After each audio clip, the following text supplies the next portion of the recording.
और वो कैटल भारत से जाता है, भारत के पास व्यवस्था नहीं है कैटल एक्सपोर्ट की। भारत में तो बैन है, उनके यहाँ इम्पोर्ट करना बैन नहीं है। ये तो मजाक है। भाई जो ट्रेडर्स थे वो स्मगलर हो गए क्योंकि आपने ट्रेडिंग बंद कर दी। संविधान तो चल के जाता नहीं गलियों में, जाता तो पुलिस वाला ही है उसको लागू करने के लिए। पुलिस ट्रेनिंग में जो महिलाएं आई थी उनके हॉस्टल का दरवाजा 7 बजे लॉक कर दिया जा तो रहा। मैंने पूछा भाई कि ये बाहर से लॉक क्यों करते, बोले इनकी सेफ्टी के लिए। पुलिस ट्रेनिंग कॉलेज में, एकेडमी में इनको किससे खतरा है? नहीं खतरा नहीं था। अभी मान लो कहीं चली जाए, भाई चले तो आप भी कहीं चले जाओ, फिर क्या करेंगे। जिसके साथ क्राइम हो जाए वो भी सोचता है पुलिस में ना जाना पड़े। हाँ बात तो ठीक है, लेकिन पुलिस एक ऐसा विभाग है कि इसका कोई अल्टरनेटिव तो है नहीं। 47 में जब देश आज़ाद हुआ तो हमने सारे अंग्रेजों के कानून अपने जो के त्यों अडॉप्ट कर लिए। तो अंग्रेज तो हिंदुस्तानी को सिटीजन तो मानता नहीं था, तो सब्जेक्ट मानता था। यानी हमने सालों लगाए एक ऐसा संविधान बनाया जो हिंदुस्तान की तमाम जो एस्पिरेशंस थे उनको रिफ्लेक्ट करता था। कानून आपने सारे के सारे कॉलोनियल रखे, अब इन्होंने उससे भी बुरे कानून ले आए। ये सब्जेक्ट को इन्होंने सस्पेक्ट बना दिया, हर सब्जेक्ट सस्पेक्ट हो गया। मैं तो हमेशा शुरू से कहता हूँ कि हर थाने में 2 सिपाही कम कर दो और 2 साइकोलॉजिस्ट बढ़ा दो। मेरे पास पुलिस वाले आए कि साहब हम तो अगर साइकोलॉजिस्ट से नहीं हमारा इंटरव्यू हो रहा होता तो शायद मैं सुसाइड करने की सोच रहा था। बड़ी मशहूर कहावत है कि अगर आप किसी के हाथ में हथौड़ा दे दो तो क्या वो कील ढूंढता है कि कहाँ कील मिले मैं उसे ठोक दूँ। पुलिस को अगर आपने डंडा दे दिया और डंडा ही चलाना उसको आता है, कोई भी प्रोटेस्ट शब्द ही उसके लिए रेड फ्लैग की जाए। तो मैं तो यहाँ तक कह रहा हूँ कि अगर ट्रायल डिले हो रहा है तो ट्रायल जज should be dismissed after a time. आप इस लायक ही नहीं ट्रायल कर सकें, पुलिस से डरने का क्या मतलब है।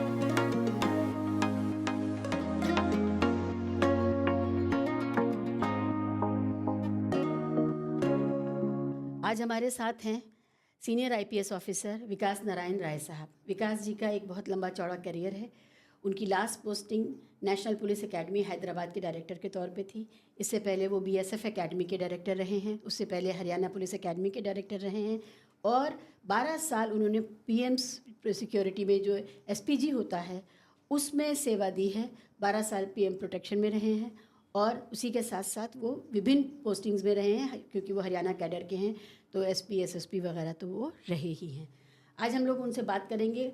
उनसे इसलिए बात करना ज़रूरी है कि उन्होंने पुलिसिंग के साथ साथ साहित्य को पुलिस से जोड़ा और लगातार ये कोशिश की कि पुलिस को कितना संवेदी बनाया जाए, कितना सेंसिटिव बनाया जाए।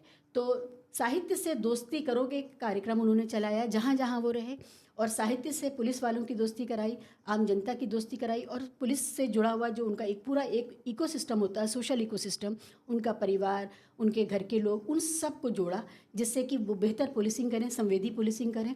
और पुलिस के अंदर जो एक ख़ास तरह का कल्चर पनप गया है जिसमें एक तरह की इम्पीरियसनेस आ गई है कि हम माई बाप हैं, हम मालिक हैं, उससे बाहर आकर के पुलिस बात करे इंसान से इंसान की तरह। तो ये खासियत है, इसलिए आज हम उनसे बात करेंगे। आपका बहुत बहुत स्वागत है विकास जी और थैंक यू फॉर कमिंग। आपने हमारे पॉडकास्ट में आने के लिए हाँ की। तो मैं सोच रही थी कि पुलिस पर कितनी बात की जा सकती है, लेकिन साहित्य का इतना बड़ा आपके साथ साथ जुड़ा हुआ है। आपने इतने साल साहित्य को साथ रख के पुलिसिंग की है, तो ये बहुत ख़ास है हमारे लिए।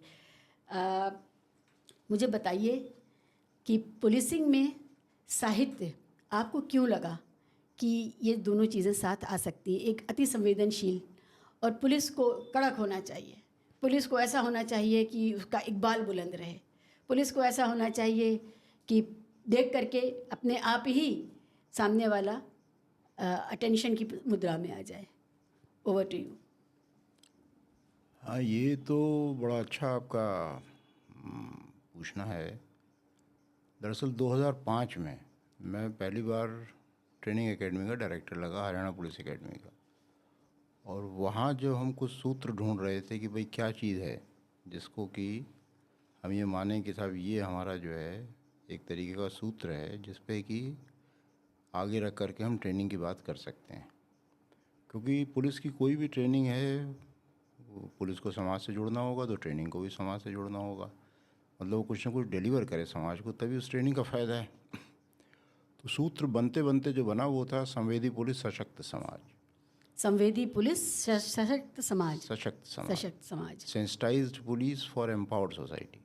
वाह। जो 2 बातें समझ में आई, एक तो पुलिस का संवेदी होना बहुत ज़रूरी है। मतलब कानून तो लिखे हुए हैं किताबों में, संविधान लिखा हुआ है किताबों में, डेमोक्रेसी है, सब कुछ है, लेकिन उसको क्या जो आदमी उसको लागू करने जा रहा है स्ट्रीट में, कोई संविधान तो चल के जाता नहीं गलियों में, शहरों में, न अदालतें जाती हैं, जाता तो पुलिस वाला ही है उसको लागू करने के लिए, और लागू करने के लिए उसके बाद जो इंस्ट्रूमेंट है वो कानून है। कानूनों में शायद उतनी डेमोक्रेसी ना भी हो, उसमें अथॉरिटी ज़्यादा है, हम ये पाते हैं। तो सवाल है कि ये रिडल सॉल्व कैसे हो। तो इसके लिए उसका सेंसिटिव होना बहुत ज़रूरी है, सेंसिटाइज होना बहुत ज़रूरी है। डेमोक्रेसी के प्रति, कॉन्स्टिट्यूशन के प्रति, कम्युनिटी के प्रति उसका सेंसिटाइज होना बहुत ज़रूरी है। और ये एक सेंसिटाइज पुलिस वाला तभी उस सोसाइटी की हेल्प कर पाएगा जो सोसाइटी थोड़ी एम्पावर्ड होगी, यानी जो उसका पर्पज़ है वो सोसाइटी को एम्पावर करने का होना चाहिए। फॉर्चुनेटली उस समय बहुत से राइट्स एक्ट बने थे, आपको याद होगा कि उस समय जो मनमोहन सिंह गवर्नमेंट थी उसमें काफ़ी राइट्स एक्ट बनाए गए। Right to education, right to work, right to information से शुरू होता है, जी। फिर एजुकेशन पे गया, फिर फूड पे आया, फिर तरह तरह के राइट्स एक्ट बने, फॉरेस्ट राइट्स एक्ट बने, और 7-8 राइट्स एक्ट बने थे जो कि एक तरीके से सोसाइटी को एम्पावर करते थे। लेकिन क्या वो हमारी वर्किंग में शामिल थे कि नहीं थे? तो ये सारी चीज़ों को शामिल किया गया, इकट्ठा किया गया, और ये सूत्र यही बना कि sensitise police for empowered society, संवेदी पुलिस सशक्त समाज। और इसी को आधार बना के हमने ट्रेनिंग का जो सारा करिकुलम था उसको चेंज किया, उसको ओरिएंट किया। मतलब आप डेमोक्रेटिक सेंसिटाइजेशन होना चाहिए, कम्युनिटी ओरिएंटेशन होना चाहिए, और कॉन्स्टिट्यूशनल कंडीशनिंग होनी चाहिए। 3 चीज़ों पे जोर देना शुरू किया गया। उस समय मुझे कुछ ही दिन के बाद लॉ एंड ऑर्डर का चार्ज मिला स्टेट का। मैं ट्रेनिंग का भी डायरेक्टर रहा और लॉ एंड ऑर्डर का भी इंचार्ज रहा। तो उस हैसियत से मैंने एक पुलिस स्टेशन को ही चेंज कर लिया और उसको अपनी ट्रेनिंग एकेडमी के सुपरविज़न में ले लिया। और वहाँ पे जो हम ये पढ़ाते थे, sensitise police for empowered society, उसी को पुलिस स्टेशन में जो कहते हैं लागू कराना शुरू किया अपने ट्रेनिंग से। क्योंकि उससे बढ़िया ट्रेनिंग तो कोई हो नहीं सकती। जब आप ऑन जॉब जो चीज़ आपने पढ़ा है और ऑन जॉब आप उसको कर रहे हैं और उससे आपको रिजल्ट्स मिल रहे हैं, तो उससे बढ़िया ट्रेनिंग क्या हो सकती थी। तो ये इसका प्रोसेस तो था। एग्जैक्टली क्या किया थानों के अंदर? अच्छा, आप नहीं, मैं इसको पूरा कर लूँ कि सेंसिटाइज करने के लिए मुझे लगा कि क्या चीज़ें हैं जिनको शामिल किया जाए। तो मैंने देखा कि कल्चरल फॉर्म्स जो है वो बड़ा अच्छा सेंसिटाइज करते हैं, क्योंकि हमारी आदत है, हम परिवार में या मोहल्ले में या गांव में या जिस भी बैकग्राउंड से आते हैं, तो जो कल्चरल फॉर्म्स हैं वो हमें किसी न किसी रूप में हमारे थॉट प्रोसेस को, हमारे रहन सहन को, हमारे सोचने विचारने के तरीके को प्रभावित करते हैं। तो कल्चरल फॉर्म्स में लिटरेचर एक बहुत बड़ी चीज़ है। और लिटरेचर से चूँकि मेरा पुराना एक्सपोजर था, मैं काफ़ी, मुझे शौक़ था लिटरेचर का स्वयं भी, और बहुत चीज़ें थी जो मतलब आपके साथ रह जाती हैं उन किताबों से जो निकलती हैं। तो मैंने वो इंट्रोड्यूस किया और मैंने पाया कि लिटरेचर करने से, वास्तव में उसके संपर्क में आने से लोग तमाम चीज़ें जो हैं वो बड़ी तेज़ी के साथ और एवर लास्टिंग एक तरीके से ग्रहण करते हैं। आपको भी शायद याद हो, आपने देखा होगा, हमने एक नाटक बनाया था 2007 में, 1857 भारत का स्वतंत्रता संग्राम। और उस नाटक में सारे हमारे ट्रेनिंग्स काम करते थे, 700-800 लोग होते थे, घोड़े होते थे पूरा, और सारे हरियाणा भर से छांट करके उनकी 1857 में जो रोल था जगह जगह का, वो सारा शामिल किया गया और ट्रेनिंग उसको करते थे। और 1857 तो इतनी बड़ी मतलब सेक्रीफाइस की गाथा है जिसका कोई जवाब ही नहीं। जहाँ की गांव के गांव लोगों ने सफ़र किया और सेक्रीफाइस किया, गली गली में लोगों ने जो है वो अंग्रेज़ों के ख़िलाफ़ खड़े हुए। तो उससे मुझे लगा कि काफ़ी वैल्यूज़ जो है लोग ग्रहण करते थे और ये समझते थे कि सोसाइटी में जो कुछ हो रहा है उसका वो हिस्सेदार वो भी हैं। अथॉरिटी और सोसाइटी कोई अलग अलग चीज़ नहीं है और उसको इकट्ठा ही रहना पड़ेगा, एक दूसरे को मजबूत करना पड़ेगा।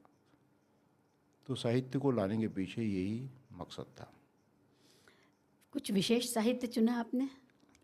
विशेष साहित्य में हमने वो साहित्य चुना जिसको कि लोग बड़ी आसानी से ग्रहण करें। जैसे प्रेमचंद हमें नज़र आए कि साहब ये जो है बड़ी अच्छी तरह सेंसिटाइज करते हैं। हमने भगत सिंह को भी चुना क्योंकि भगत सिंह की जो सेक्रीफाइस थी उससे बढ़िया, मतलब सेल्फलेस सेक्रीफाइस और कोई हो नहीं सकती। फिर हमने अम्बेडकर को चुना क्योंकि सामाजिक न्याय की बात जैसे अम्बेडकर ने की, बहुत कम लोगों ने की। फिर हमने राई मासूम रज़ा को चुना। हमने ऐसे तमाम लोग सेलेक्टिवली चुने जो एक तरीके से कॉन्स्टिट्यूशनल वैल्यूज़ को मजबूत करते थे और उनको इंट्रोड्यूस किया। और हमने पाया कि काफ़ी हद तक जो है वो चीज़ें जानती जाती थी। फिर हमने एक जेंडर सेंसिटाइजेशन एक बड़ा इशू था और आज भी है इशू, समाज के सामने भी है, पुलिस के सामने भी है। उसके लिए फिर हमने एक बुकलेट ही बनाई, लड़कियों का इंकलाब जिंदाबाद, और उसमें बहुत अच्छा लिटरेचर रखा गया बहुत अच्छे क्वेश्चनियर्स के साथ उसको इंट्रोड्यूस किया गया। और ये जब चीज़ें सामने आई लोगों की, तो तमाम एस्पेक्ट्स उनके सामने आए कि भाई जेंडर को लेकर के जो तमाम प्रॉब्लम्स हैं वो एक्चुअली प्रॉब्लम्स नहीं हैं, वो हमारे सोचने के तरीके हैं, और उनको डील करने के जो तरीके हैं वो भी इन्हीं से निकलेंगे। अगर आपका सोचने का तरीका बदलेगा तो डील करने का तरीका भी बदलेगा, वरना कानून तो वही है। लेकिन उसको कानून को जब आप लागू करते हैं तो लागू करने के पीछे आपकी सोच क्या होती है उस पर बड़ा डिपेंड करता है।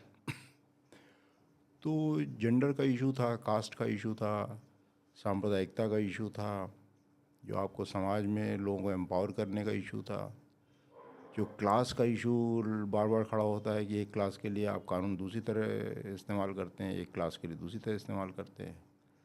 फिर लोगों को मजबूत करने में ही पुलिस का फ़ायदा है, ये एक बहुत बड़ा इशू था। अगर सोसाइटी एम्पावर होगी तो आपको विटनेस भी मिलेंगे, आपको कोऑपरेशन भी मिलेगा। आप जो रोज़ाना अपनी एनर्जी वेस्ट करते हैं लोगों से बहस में, आपको उनका सपोर्ट मिलेगा। भाई कौन नहीं चाहता कि एक अच्छा लॉ एंड ऑर्डर हो, और कोई अच्छा लॉ एंड ऑर्डर बिना सोसाइटी के कोऑपरेशन के होता नहीं है। ये दोनों चीज़ें अच्छी तरह सबको पता है। ये ज़बरदस्त है कि सोसाइटी को मजबूत करने से पुलिस पुलिस मजबूत होती है। पुलिस पुलिस, मजबूत हाँ, होती मैं है। तो हमेशा कहता था कि अगर सोसाइटी को एम्पावर करोगे, जहाँ भी एम्पावर्ड सोसाइटी है वो पुलिस को हमेशा इज्जत देती है। जहाँ सोसाइटी कमज़ोर है वो पुलिस को हमेशा डिस्पाइज करती है, वो उसके प्रति संदेह कर रहता है, उससे डरती है। पर मुख्य चीज़ है कि पुलिस का हम देखें कि पुलिस को देख के आपको सिक्योरिटी फील होती है या डर फील होता है। अगर डर फील होता है तो गड़बड़ है, पुलिसिंग फेल है। अगर सिक्योरिटी फील होती है तो वो पुलिसिंग सक्सेसफुल है। और सिक्योरिटी तभी आपको फील होगी जब आप मतलब कॉन्फिडेंट होंगे। तो ये पुलिस के इंटरेस्ट में कि सोसाइटी को वो एम्पावर करें, लीगली एम्पावर करें, जो उसके लीगल राइट्स हैं उनको सपोर्ट करें। आपने जब जेंडर का सवाल पुलिस के बीच में उठाया, आपको रिस्पांस कैसा मिला? पुलिस वालों को लगता था कि वो ठीक हैं, उन्हें सुधरने की ज़रूरत नहीं, या उनको लगता था नहीं नहीं जो हमारी परंपराएं और पितृसत्ता की जो भी दी हुई हमारी सोच है वो ठीक ही है? नहीं, पुलिस वाला अगर इस तरह ना भी सोचे, क्रिटिकली ना भी सोचे कि ठीक क्या है ठीक नहीं है, लेकिन उसके व्यवहार में वो चीज़ें शामिल होती हैं।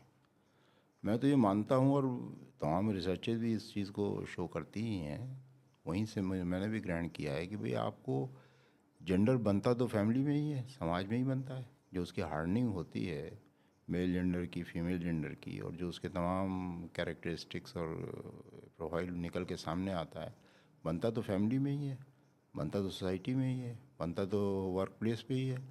तो उसको वहीं से तोड़ना बहुत ज़रूरी है। आपने जो वैल्यूज़ फैमिली में बनाई हैं उनको वहीं पे तोड़ना ज़रूरी है। और इसीलिए मैं कह रहा हूँ कि लिटरेचर जो है इतना बड़ा उसमें फ़ायदा करता है, इसका कोई जवाब नहीं। कभी कभी एक छोटी सी कविता, एक छोटी सी कहानी, एक छोटा सा एपिसोड, हमने एक पुलिस एंड प्रेजुडिस करके एक पूरी एक बुकलेट ही बनाई थी, और वो बुकलेट क्या मतलब बुक फॉर्म में ही बनाई थी, जिसमें तमाम एपिसोड से शामिल किए गए थे। और जैसे मैंने कहा कि लिटरेचर की तो अलग से बनाई ही थी, जो उसमें शामिल किए गए थे पुलिस और पूर्वाग्रह, उसकी हिंदी थी पुलिस और पूर्वाग्रह, और वो बाकायदा टेक्स्ट बुक की तरह हम इस्तेमाल करते थे। खासी सेल्फ क्रिटिकल भी रही होगी ये किताब।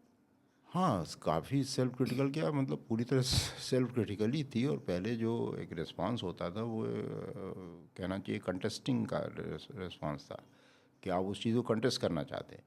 लेकिन धीरे धीरे आपकी समझ में आता है भाई आप जितनी चीज़ें कर रहे हैं वो कह तो रहे हैं कि अब मैं इसको जो फीमेल है उसके फ़ायदे के लिए कर रहा हूँ, मैं कानून भी सख्त कर रहा हूँ, मैं सख्ती से पेश भी आ रहा हूँ, मैं ये भी कर रहा हूँ, वो भी कर रहा हूँ, मैं अपने घर में भी जो है ध्यान रख रहा हूँ, सभी कुछ कर रहा हूँ, लेकिन उससे फ़ायदा तो कुछ नहीं हो रहा।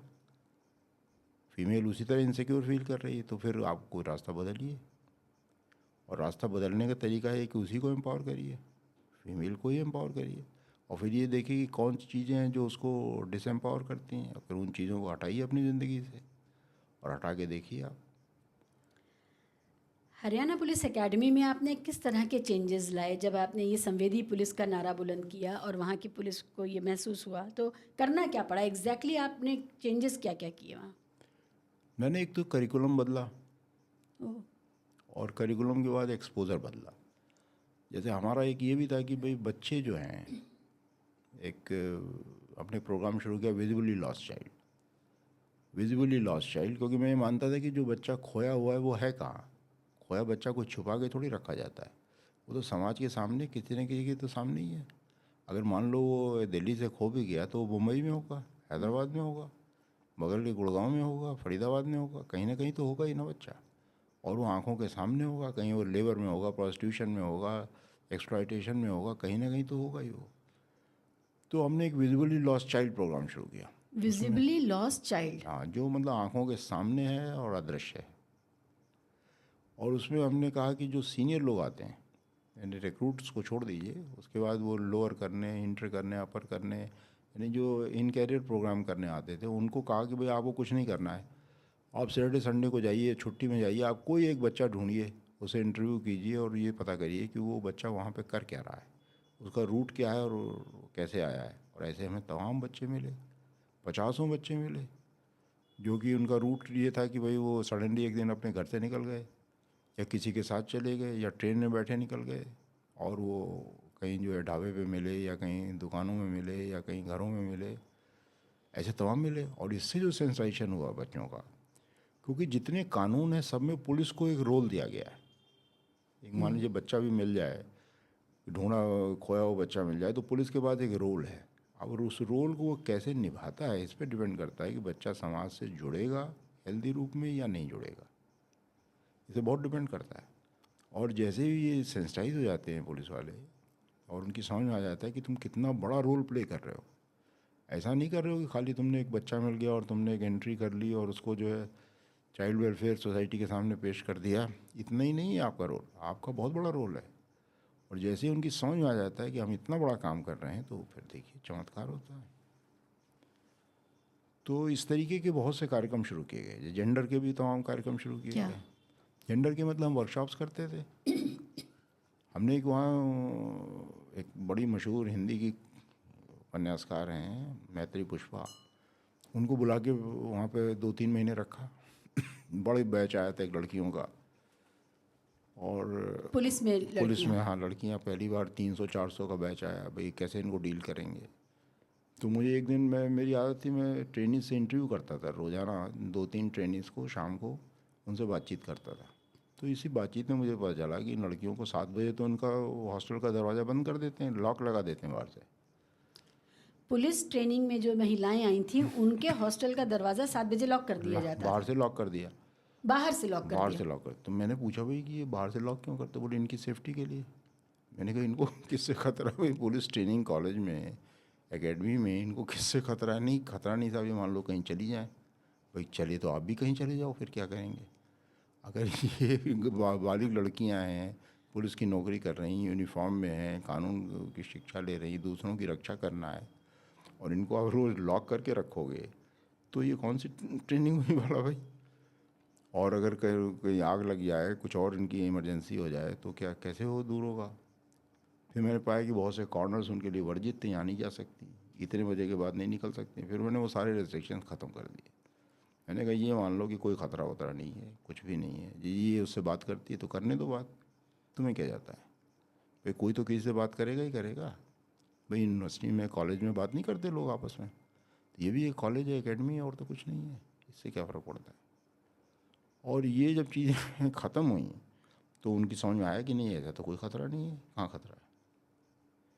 तो खतरा तो बाहर था, बाहर की दुनिया को सुरक्षित नहीं कर रहे थे, लड़कियों को बाड़े में बंद कर रहे थे। बंद कर रहे थे। वही मैंने कहा कि भाई अगर देखिए इनकी ड्रेस ऐसी होती है, मैं भाई ड्रेस का तो अब एक ड्रेस तो ड्रेस ही है ना, आप उसको नोटिस करते हैं, ड्रेस को नोटिस करते हैं, वहाँ तक तो ठीक है। आप लड़की को उसी ड्रेस से जो है जज करना शुरू कर देते हैं, ये गलत है। आपको अगर इतनी दिक्कत है या किसी को दिक्कत है, अपनी आंखों में पट्टी बांध लो, सुबह शाम तक पट्टी बांध के रखो, कहो भाई लड़कियां सुरक्षित रहेंगी। ऐसा तो कोई उपाय हम नहीं करते ना। जब हम ऐसा उपाय नहीं करते तो फिर इस उपाय का क्या मतलब है। ये और समाज में डिबेट कब तक चलेगी, ये लड़कियों के कपड़े और लड़कियों की सुरक्षा, ये दोनों पुरुषवादी व्यवस्था से तय हो रही हैं कि पुरुषों से सुरक्षित करना है, और पुरुषों की आँखों को लड़कियों के ख़ास तरह के कपड़ों की आदत रहनी चाहिए, दूसरी तरह की आदत नहीं। हाँ, ये तो डिबेट एक चली रही है, और ये एक इंटरेस्टेड क्वार्टर से इस डिबेट को चलाया भी जाता है और बाकायदा इन्फोर्स भी किया जाता है। लेकिन सवाल ये है कि एक अगर पुलिस जैसा महकमा है, उनको इसका सलूशन चाहिए, रेमेडी चाहिए, तो उनको कहाँ देखना पड़ेगा, उनको संविधान में देखना पड़ेगा। मैंने कहा, भाई तुम्हें तो कानून की किताब में और कॉन्स्टिट्यूशन में देखना पड़ेगा। अगर कॉन्स्टिट्यूशन ड्रेस की स्वतंत्रता देता है, उस पर रिस्ट्रिक्शन भी है, रीजनेबल रिस्ट्रिक्शन भी है, लेकिन स्वतंत्रता देता है तो उसकी इज़्ज़त तो कौन करेगा? आप ही करेंगे इज़्ज़त, और कौन करेगा? आप ये थोड़ी कह सकते हैं कि साहब ये ड्रेस पहनने से प्रॉब्लम हो रही तो आप इस ड्रेस को ना पहनिए, यहाँ जाने से प्रॉब्लम हो रही है यहाँ मत जाइए। भाई कोई भी आदमी अगर सेकंड फ्लोर पे है, उसको नीचे उतरना है तो सीढ़ी से ही उतरता है ना, बालकनी से कूदता तो है नहीं। इतनी तो अकल सभी को है। तो सभी को पता है कि भाई कौन सी ड्रेस अप्रोप्रिएट है, कौन सी इनअप्रोप्रिएट है, कौन सा ओकेज़न किस ड्रेस के लिए, ये तो सबको सब जानते हैं, ऐसा नहीं कि नहीं जानते हैं। आप उसमें इन्फोर्स करने वाले कौन बनते हैं? कोई हो सकता है एक आध गलती भी करता हो और एक आध भुगतता भी हो, लेकिन सोसाइटी उससे तो नहीं चलेगी। सोसाइटी को तो कॉन्स्टिट्यूशनल वैल्यूज़, भाई आपके लिए जो वैल्यू है वो कॉन्स्टिट्यूशनल वैल्यू है। आप ये नहीं कह सकते कि साहब मेरे गांव में तो ऐसे होता है, मेरी गली में ऐसे होता है, मेरे घर में तो लोग ऐसे पहनते हैं। नहीं, ये नहीं कह सकते। संविधान क्या वैल्यू देता है, उस वैल्यू की आपको रेस्पेक्ट करनी है और उसमें आपको विश्वास जताना है। तो अल्टीमेटली हम उन्हें घेर के वहीं लाते थे, कॉन्स्टिट्यूशनल वैल्यूज़ पे ही लाते थे। आप हरियाणा पुलिस एकेडमी में ये कर रहे थे। हरियाणा को हम लोग खाप पंचायतों के लिए जानते रहे, और ख़ासकर 2000 से लेके 2013, 14, 15 तक बहुत सारे मामले खाप पंचायतों से मुताल्लिक आते थे, जहाँ पर मोबाइल यूज़ करने पर, जीन्स पहनने पर, अपनी मर्ज़ी से विवाह करने पर, ऑनर किलिंग, जिसको डिसऑनर किलिंग कहना चाहिए, ये सारे। तो आप तो बिल्कुल भर के छत्ते में आपने हाथ डाला हुआ था। हाँ, मतलब इसका फ़ायदा है, पुलिस विभाग का एक फ़ायदा ये भी है कि मतलब पुलिस सब एक कानून से बंधी हुई, कानून की पालना कराना, कानून के हिसाब से चलना। मतलब आप ओपनली तो नहीं कह सकते ना हम ऐसा नहीं करेंगे। ये तो वही आपको शिक्षा आपकी यही है, यही आपका काम है। और लेकिन इसका जो लॉजिक है वो आपकी समझ में आना चाहिए। हाँ। दो लॉजिक की लड़ाई होती है। एक तो जो आपने वैल्यूज़ समाज से, परिवार से लेकर के आप आए हैं, इसको जो है हम कंडीशनिंग कहते हैं, सोशल कंडीशनिंग कहते हैं। अब उस सोशल कंडीशनिंग की डी कंडीशनिंग होनी चाहिए। वो डी कंडीशनिंग कैसे होगी? वो कॉन्स्टिट्यूशनल वैल्यूज़ से होगी, वो लीगल वैल्यूज़ से होगी, वो आपके अपने तरह तरह के एक्सपोजर से होगी। और उसको हम एम्फसाइज़ करते थे कि आप डी कंडीशनिंग पे आइए, आप स्लेट को क्लीन करिए, फिर उस पर लिखिए। अगर आप वही स्लेट जो लेकर के आए हैं वही चलती रहेगी और उसी पे मैं कुछ और लिख दूंगा, तो वो तो ना आपकी समझ में आएगा ना मेरी समझ में आएगा। पहले उसको क्लीन करो। तो हम यही तरीका अडॉप्ट करते थे वर्कशॉप्स के थ्रू। पहले तो स्लेट को क्लीन कराते थे कि आपके जो तरीके हैं, वर्कशॉप करते थे। वर्कशॉप करते थे बाकायदा। उनकी लगातार वर्कशॉप्स होती थी इन चीज़ों पे। मतलब कोई भी नई चीज़, चाहे वो बच्चे को, चाइल्ड को लेकर के हो, चाहे वो जेंडर को लेके हो, चाहे कास्ट को लेके हो, चाहे वो कम्युनल कोहेसिवनेस को लेकर के हो, चाहे देश की जो वैरायटी है उसको लेकर के हो, कल्चरल वैरायटी, उसको हमेशा एक वर्कशॉप से ही एक्सपोज करते थे। यानी 1857 भारत का स्वतंत्रता संग्राम अपने आप में एक बहुत बड़ा वर्कशॉप था, क्योंकि आप उसमें शामिल होने के लिए आपको हफ्तों तक रिहर्सल करनी पड़ती थी। और फिर जब आप उस नाटक को जीते थे, और कहीं कहीं तो मैं देखता था 50,000, 40,000, 30,000, 20,000 लोग इकट्ठे हो जाते थे। स्टेडियम में होता था नाटक ये देखने के लिए। और जब आप लोग उसकी वाह वाह करते थे, तालियां बजाते थे, तो पुलिस वाला कैसे संभव है कि वो खुद प्रभावित ना हो, वो भी मूव होता था। और यहाँ तक कि उस ज़माने में मुझे याद है कि जो पुलिस वाले पास आउट होके जाते थे, उनको व्यंग्य से जो पुराने पुलिस वाले, वो संवेदी पुलिस ही कहा करते थे। अच्छा आइए संवेदी पुलिस आ गए। तो एक फ़र्क था, हाँ, पुलिस के अंदर ही वो फ़र्क किया जा रहा था यस। कि ये सेंसिटाइज्ड पुलिस है। सबसे बड़ा हमें फ़ायदा हुआ जो हमने पुलिस स्टेशन एक अटैच कर लिया, मथुरन पुलिस स्टेशन को अटैच कर लिया। अब आप जो यहाँ कर रहे हैं, जो एकेडमी में कर रहे हैं, वो जाके वहाँ दिखाइए और उससे रिज़ल्ट दिखाइए। आपको कोई टॉर्चर करने की ज़रूरत नहीं, आपको गालियाँ देने की ज़रूरत नहीं, आपको किसी को जो है वो प्रेशराइज़ करने की ज़रूरत नहीं, और आपको सारे कोऑपरेशन ही मिल रहा है, सभी कुछ हो रहा है। क्राइम सॉल्विंग के जो पुलिस के तौर तरीके हैं, आपने टॉर्चर की बात की, उसमें 3rd डिग्री से लेकर के बहुत कुछ है। अक्सर बयान बदल जाते हैं। मजिस्ट्रेट के सामने कुछ बयान होता है, कस्टडी का बयान कुछ और होता है। ये बहुत दिनों से ये चल रहा है, और अभी हमने देखा कुछ कानून भी बदले गए हैं।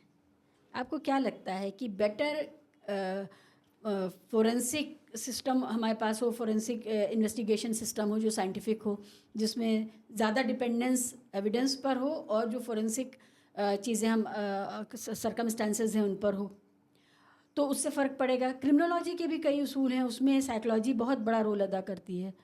भारत में डंडा तंत्र अभी भी थानों में चल रहा है और उसमें कस्टोडियल डेथ्स की बहुत बड़ी तादाद है। कैसे इस मामले को ठीक किया जाए? भारत की पुलिस की छवि भी ख़राब है, समाज भी पुलिस को अपना संरक्षक ना मान करके बचने की कोशिश करता है। जिसके साथ क्राइम हो जाए वो भी सोचता है पुलिस में ना जाना पड़े, छोड़ो, रहने दो। और इसमें महिलाओं की बहुत बड़ी तादाद है, महिलाएं नहीं जाना चाहती पुलिस के पास। हाँ, बात तो ठीक है, लेकिन पुलिस एक ऐसा विभाग है कि इसका कोई अल्टरनेटिव तो है नहीं। अगर आपको कानून व्यवस्था की कोई समस्या है तो आपको जाना तो पुलिस के पास ही पड़ेगा, थाने में ही जाना पड़ेगा। अगर आप स्टेट का दरवाज़ा खटखटाना चाहते हैं तो जब स्थिति ऐसी है तो मैं ये कहता हूँ, अमूमन सोचता हूँ कि एक तो हमने मिस किया 47 में जब देश आज़ाद हुआ तो हमने सारे अंग्रेज़ों के कानून अपने ज्यों के त्यों अडॉप्ट कर लिए। अब अंग्रेज़ तो हिंदुस्तानी को सिटीजन तो मानता नहीं था, तो सब्जेक्ट मानता था। तो सब्जेक्ट को आपने जो है, जो सब्जेक्ट की स्टेटस होता है वो दिया करता था, वैसे ही उसने कानून बनाए हुए थे। उसे कंट्रोल करना था, उसे एक दिखाना था ऊपर से कि साहब दरार जो है उसको ऊपर से प्लास्टरिंग करके कि भाई सब कुछ ठीक ठाक है, अंदर कोई ऐसी बात नहीं है। उसके पर्पज़ अलग थे गवर्नेंस के। ये बहुत गहरी बात आपने कह दी। मैं इस पर बार बार मेरा दिमाग जा रहा है कि सब्जेक्ट और कंट्रोल। भारतीय लोग, भारतीय अवाम अंग्रेज़ों के लिए सब्जेक्ट थे और उनको सिर्फ कंट्रोल करना था, जिससे सिर्फ वो आदेश का पालन करें। 47 के बाद जब हम राष्ट्र राज्य में आए, अपने लिए हमने सरकार चुनी, तो हम अपने भाग्य विधाता निर्धाता हो गए। आपने ये बहुत गहरी बात कही है। हम सिटीजन हो गए, नागरिक हो गए। अब हमने इतनी मेहनत की है, अब देखिए 52 में जाकर के हमारा संविधान बनता है, 50 में बनता है जी। यानी हमने सालों लगाए सब एक अच्छा संविधान बनाने के लिए। एक डेमोक्रेटिक संविधान हमने बनाया, एक इंक्लूसिव संविधान बनाया, एक ऐसा संविधान बनाया जो हिंदुस्तान की तमाम जो एस्पिरेशंस थे उनको रिफ्लेक्ट करता था। लेकिन हमने कानून सारे वही रखे। अब संविधान तो आपने बहुत अच्छा बना दिया, लेकिन उस संविधान अपने आप तो चल के जाता नहीं। मैंने पहले भी कहा था कि वो संविधान तो जाएगा नहीं गली में इन्फोर्स करने, वहाँ तो कानून जाता है। कानून आपने सारे के सारे कॉलोनियल रखे, जहाँ की रिलेशनशिप थी मास्टर और सब्जेक्ट वाली। तो मास्टर और सब्जेक्ट की रिलेशनशिप चलती रही। वो अथॉरिटी बेस गवर्नेंस थी, वो जो है एंटाइटलमेंट बेस्ड गवर्नेंस नहीं थी, जो कि सिटीजनशिप में होनी चाहिए। सिटीजनशिप का तो टेस्ट ही है कि आपकी एंटाइटलमेंट गवर्नेंस होनी चाहिए, या सिटीजन एम्पावर होना चाहिए, सुप्रीम होना चाहिए। वो तो हुआ नहीं। अथॉरिटी माई बाप रही, आपको अथॉरिटी के पास ही जाके नॉक करना पड़ता है, वो सुने ना सुने। धीरे धीरे वो पहले शुरू में सेंसिटिव थी, पॉलिटिकल सिस्टम भी सेंसिटिव था ज़्यादा, एडमिनिस्ट्रेटिव सिस्टम भी कुछ हद तक जो है वो नए नए जोश में था। लेकिन धीरे धीरे वो चूँकि इंस्ट्रूमेंट सारे के सारे वही थे आपके पास, तो रिजल्ट्स भी वही हमें देखने को मिले। अब ये जो प्रेजेंट सरकार, इसने क्या किया? इसने कहा भाई हम नए कानून ले आते हैं, कॉलोनियल सिस्टम को हटा दो और इंडियनाइजेशन कर दो। अब इन्होंने उससे भी बुरे कानून ले आए। ये सब्जेक्ट को इन्होंने सस्पेक्ट बना दिया, हर सब्जेक्ट सस्पेक्ट हो गया। अब देखिए आप चले कहाँ से? आप सब्जेक्ट से हमने रिटेन करके रखा 47 में, सब्जेक्ट ही रखा, सिटीजन नहीं बनाया। इन्होंने भी सिटीजन नहीं बनाया, इन्होंने उसको सस्पेक्ट कर दिया, हर आदमी सस्पेक्ट हो गया। बाप रे बाप। अब सब्जेक्ट तो था ही था, सस्पेक्ट भी हो गया। आप किसी को बंद कर दीजिए, किसी को कहीं, मतलब पहले उन्होंने कहा साहब एक राष्ट्रद्रोह, एक देशद्रोह का कानून था। भाई देशद्रोह का कानून का क्या मतलब, सॉरी राजद्रोह का कानून का क्या मतलब है? अब तो राज रहा नहीं, तो राजद्रोह का क्या मतलब है? इन्होंने कहा अच्छा ठीक है राजद्रोह हटा देते हैं, अब देशद्रोह का कानून बना दिया। देश तो है तो देशद्रोह हो गया। अब देशद्रोह के कानून में तो मतलब उन्होंने इतना ज़्यादा उसको एक्सपेंड कर दिया। लेकिन मैं ये कहता हूँ कि जो गिरफ्तारियों के पीछे आपका डिस्क्रिशन था, जो बेल न देने के पीछे आपके तर्क थे, वो सारे तो आपने रिटेन रखे हैं यहाँ पे। आपने इन कानूनों में 85-90% तो जो है टैक्स भी जो का त्यों रखा हुआ है, और जो बदला है वो गड़बड़ ज़्यादा ही किया हुआ है। आपने भी फॉरेंसिक्स की बात की, इन नए कानूनों में उन्होंने कहा कि साहब फॉरेंसिक होना बहुत ज़रूरी है। तो कहने से क्या होगा? आपके पास फॉरेंसिक का सिस्टम कहाँ है?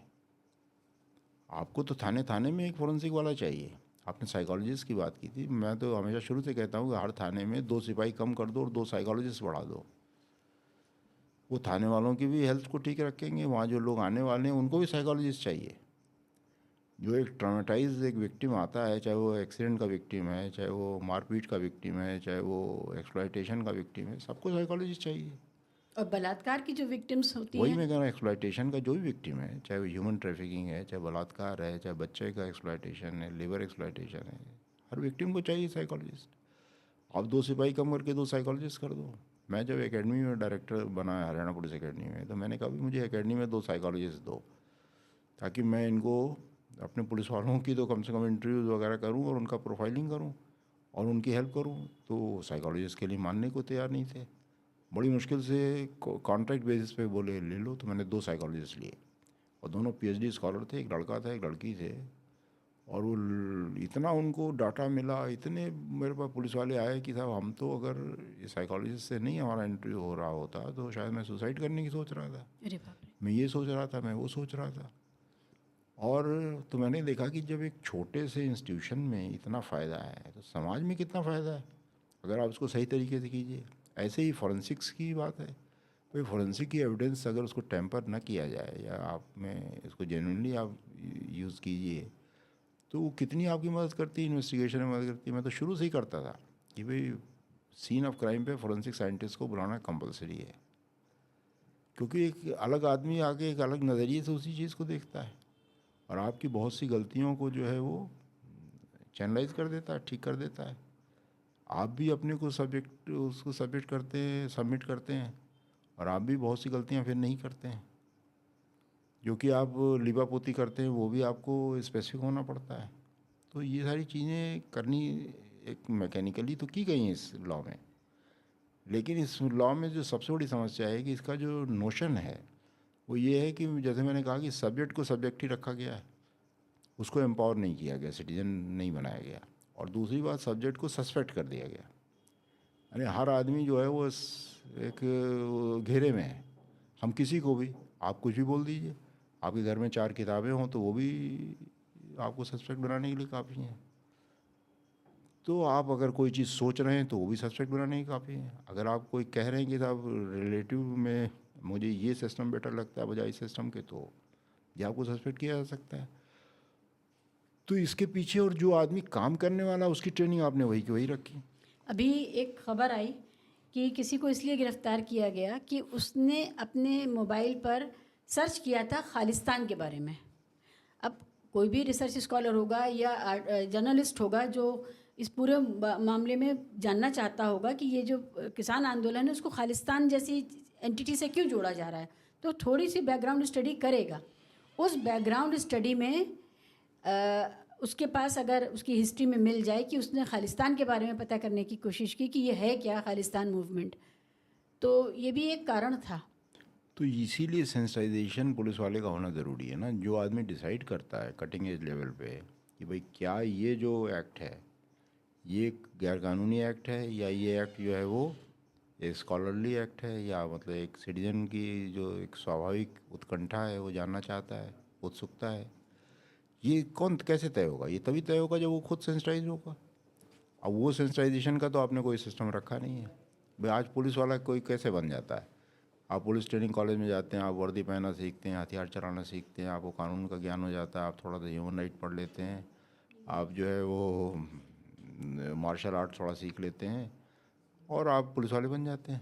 भाई आप पुलिस वाले थोड़ी बन गए, आपको इन चीज़ों की ट्रेनिंग तो मिल गई, लेकिन आपका वो सेंसिटाइजेशन कहाँ से आया?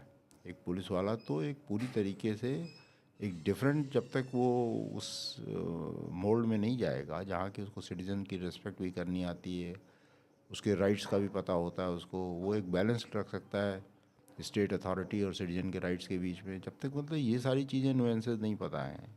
जैसे यही सवाल आपने उठाया, इसमें तो मेरा ख्याल है किसी हाई कोर्ट ने या सुप्रीम कोर्ट ने ही टिप्पणी की हुई है कि पुलिस वालों को पढ़ाना चाहिए कि भाई कैसे आपको फ्रीडम ऑफ स्पीच क्या चीज़ है, आप उसकी रिस्पेक्ट करना ही नहीं जानते हैं।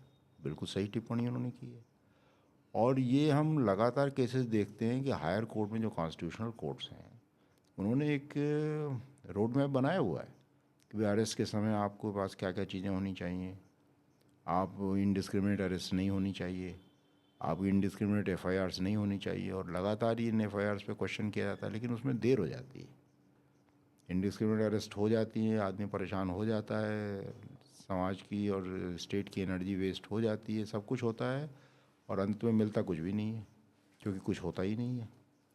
तो ये जो डिस्क्रिशन है, ये बहुत बड़ा डिस्क्रिशन है। अब इस डिस्क्रिशन को आप कैसे इस्तेमाल करेंगे, जब तक वो सेंसिटाइजेशन आपके अंदर नहीं है, जब तक आप कॉन्स्टिट्यूशनली कंडीशन माइंड से जो है वो अपने रिस्पॉन्सेज नहीं सामने ला पाते हैं, तब तक जो है इसमें गलतियाँ होती रहती हैं। ये समस्या अक्सर ये मामला सामने आया है कि लोग 20-20 साल बाद बाइज्जत रिहा होते हैं और गंभीर चार्जेस, आतंकवाद के चार्जेस, बम विस्फोट करने का, इस तरह के चार्जेस, और उसके बाद बाइज्जत बरी होते हैं और 20 साल, और पता चलता है कि उन्होंने वो अपराध नहीं किया। एक तो ये कि जो अपराधी नहीं है उसकी ज़िंदगी तबाह हुई, दूसरा ये जो अपराधी था वो समाज में आराम से जी रहा है, कहीं पता ही नहीं है, वो ओझल है, और वो हो सकता है फिर रिपीट कर रहा हो अपना क्राइम। तो पुलिस का, यहाँ से जब हम पुलिस को देखते हैं कि ये पूरा समाज हालांकि अपराधी रहा उस इंसान का जिसने उसको बेवजह अंदर किया, लेकिन जो जुडिशरी का सिस्टम है, पुलिस का जो सिस्टम है, ये जो व्यवस्था है वर्टिकल, इसके लिए मन में एक ख़ास तरह का कहना चाहिए एक डर और ये पैदा होता है कि इनसे दूर रहो, इनसे बच के रहना है।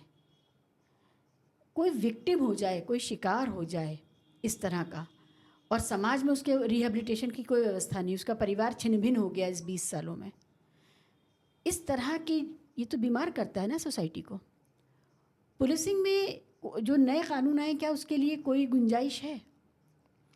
यही मैं कह रहा हूँ ना कि अनफॉर्चुनेटली नए कानून भी सिटीजन को एम्पावर नहीं कर रहे हैं, जबकि जोर हमारा सिटीजन के एम्पावरमेंट में होना चाहिए था। हम अगर इसको डेमोक्रेटिक बनाते, सिस्टम को, अपने पुलिसिंग के सिस्टम को, न्याय के सिस्टम को डेमोक्रेटिक बनाते। कैसे डेमोक्रेटिक बनाने के लिए आपको सिटीजन के जो राइट्स हैं, उन राइट्स के वायलेशन पे आपको बहुत ही स्ट्रिक्ट होना पड़ेगा कि सिटीजन के राइट्स वायलेट नहीं किए जा सकते, और उनकी स्क्रूटनी का फिर आपको तरीका डिफरेंट ढूंढना पड़ेगा। जैसे एक मैं उदाहरण देता हूँ, आज के दिन जो कानून हैं उनमें एक अरेस्ट की पावर पुलिस को दी हुई है। काउंटेबल ऑफेंस अगर रिपोर्टेड है तो आप अरेस्ट कर सकते हैं, लेकिन अरेस्ट करने से पहले क्या चीज़ें होनी चाहिए आपके पास, उसमें सुप्रीम कोर्ट के डिसीजन आफ्टर डिसीजंस हैं। लेकिन रोज़ अरेस्ट होती है, रोज़ लोगों को मजिस्ट्रेट के सामने लाया जाता है, जुडिशल मजिस्ट्रेट के सामने लाया जाता है, और वो रोज़ इग्नोर करता है उन चीज़ों को। जुडिशल मजिस्ट्रेट, पूरे हिंदुस्तान में यही होता है, हर थाना इसको इग्नोर कर रहा है, हर जुडिशल मजिस्ट्रेट इसे इग्नोर कर रहा है, और लोग अरेस्ट हो रहे हैं और जा रहे हैं। लोअर जुडिशरी का भी इसका मतलब बहुत ट्रेनिंग की और सेंसिटाइजेशन की ज़रूरत है। यही मैं कह रहा हूँ ना, जुडिशल मजिस्ट्रेट और कौन है, लोअर जुडिशरी है। लोग उन्हीं से पाला पड़ता है, फर्स्ट स्टेज पे तो वहीं पाला पड़ रहा है ना, जब आपकी अरेस्ट हो रही है और आप उसको एंडोर्स कर रहे हैं उस अरेस्ट को, without applying your mind, without ensuring that the standards laid down by the Supreme Court are being complied with, तो और क्या हो रहा है, तो वायलेशन हो रहा है, लगातार हो रहा है। इस मैं कह रहा हूँ इन चीज़ों को, इन एक्ट्स में जो नए कानून आने जा रहे हैं 1 जुलाई से या 30 जून से शायद लागू हो रहे हैं, नोटिफिकेशन हो गया उनका, तो उसमें कोई व्यवस्था ही नहीं है। तो अगर आप ये सोसाइटी को एम्पावर ही नहीं कर रहे हैं, अगर कानूनों को डेमोक्रेटाइज ही नहीं कर रहे हैं, प्रोसीजर्स को, तो जैसे मैंने कहा कि सब्जेक्ट को सब्जेक्ट ही बना रहेगा, सिटीजन तो बनेगा नहीं फिर वो, और वो सारी जो कॉम्प्लिकेशन चलती रहेंगी, जो कि अभी भी लग रहा है चलती रहेंगी।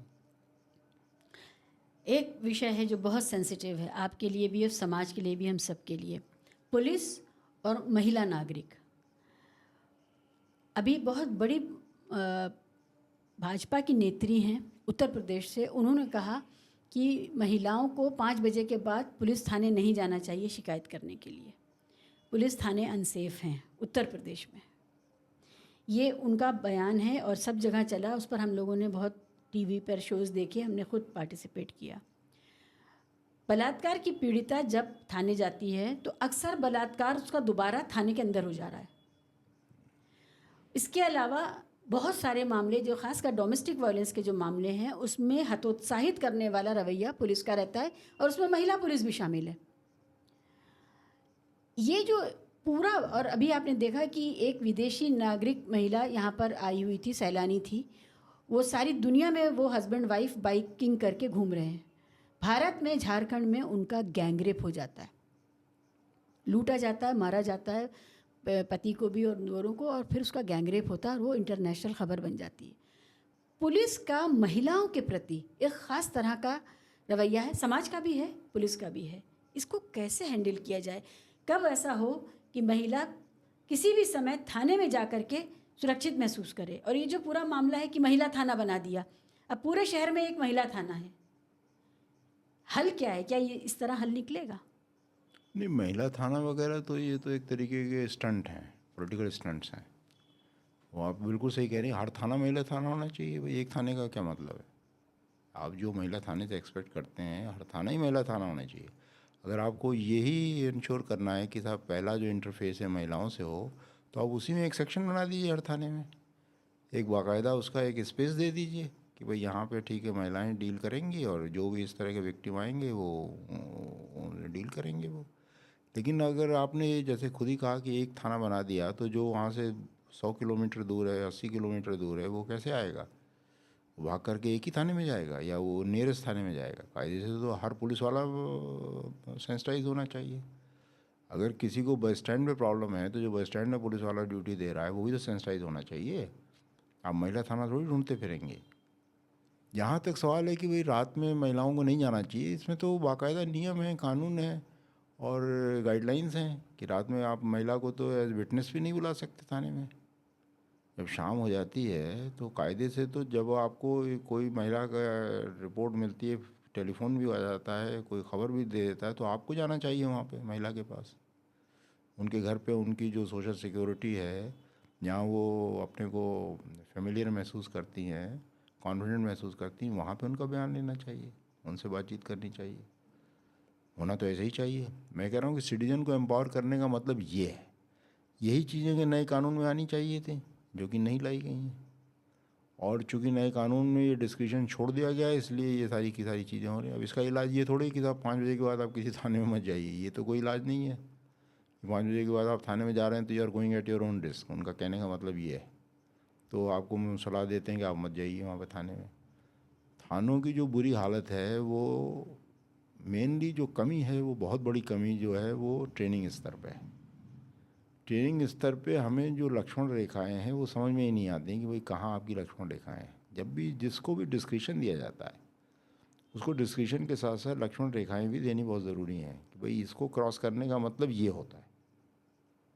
अगर आपने थाने में किसी को बुलाया है तो दैट थाना इज़ रिस्पॉन्सिबल। बात उसके बाद, और उसके बाद कोई एविडेंस लेने की ज़रूरत नहीं है कि क्यों बुलाया गया था, क्या किया गया था। अगर आपने एक वायलेट किया है एक गाइडलाइन को, तो that guideline violation should be an absolute demonstration of your guilt.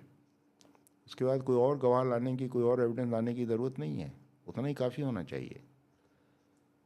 तो डिस्क्रिशन के साथ साथ उनका जो बंदिशें हैं वो बहुत ही सख्त होनी चाहिए, और वो इस कानूनों में स्पष्ट नहीं की गई हैं। और डिस्क्रिशन जो के त्यों रखे गए हैं, और डिस्क्रिशन को देखने का, भालने का जिम्मा भी जो है उसी डिपार्टमेंट के पास है जो उसको वायलेट कर रहा है। और सिटीजन जो है उसी तरीके से कमज़ोर है अथॉरिटी के सामने, तो नतीजे भी नहीं मिलते हैं और मिलेंगे भी नहीं। नए सीआरपीसी से और ज़्यादा डरने की, घबराने की ज़रूरत है अब नागरिक को। नए सीआरपीसी से मैंने कहा कि जो कानून बनाए गए हैं जिसमें कि आप जो है वो डिस्क्रिप्शन आपका बढ़ा दिया गया है पुलिस का, और डिस्क्रिप्शन बढ़ाने के साथ साथ आपकी जो अन्यथा जो समझ है, जो आपकी कॉन्स्टिट्यूशनल कंडीशनिंग है, जो आपका डेमोक्रेटिक सेंसिटाइजेशन है, जो कम्युनिटी ओरिएंटेशन है, इस पे काम नहीं किया गया है, तो जाहिर है कि नतीजे बुरे ही होंगे, पहले से बदतर होंगे। जैसे मैंने कहा ना कि आपने सब्जेक्ट को सस्पेक्ट बना दिया। सब्जेक्ट तो रखा ही रखा है, वो सस्पेक्ट और बनाए जा रहे हो। हर आदमी सस्पेक्ट है, ये क्या बात हुई? एक और नागरिक समूह है जो पुलिस से परेशान होता है, वो है हमारा युवा। कुछ इस तरह की कंडीशनिंग है पुलिस की कि युवा प्रोटेस्ट करते हैं, युवा आवाज़ उठाते हैं, चाहे वो छात्र हों, चाहे वो बेरोज़गार युवा हों, चाहे वो मान लीजिए राइट्स मूवमेंट्स से जुड़े हुए युवा हैं, जेंडर राइट्स से जुड़े हुए युवा हैं।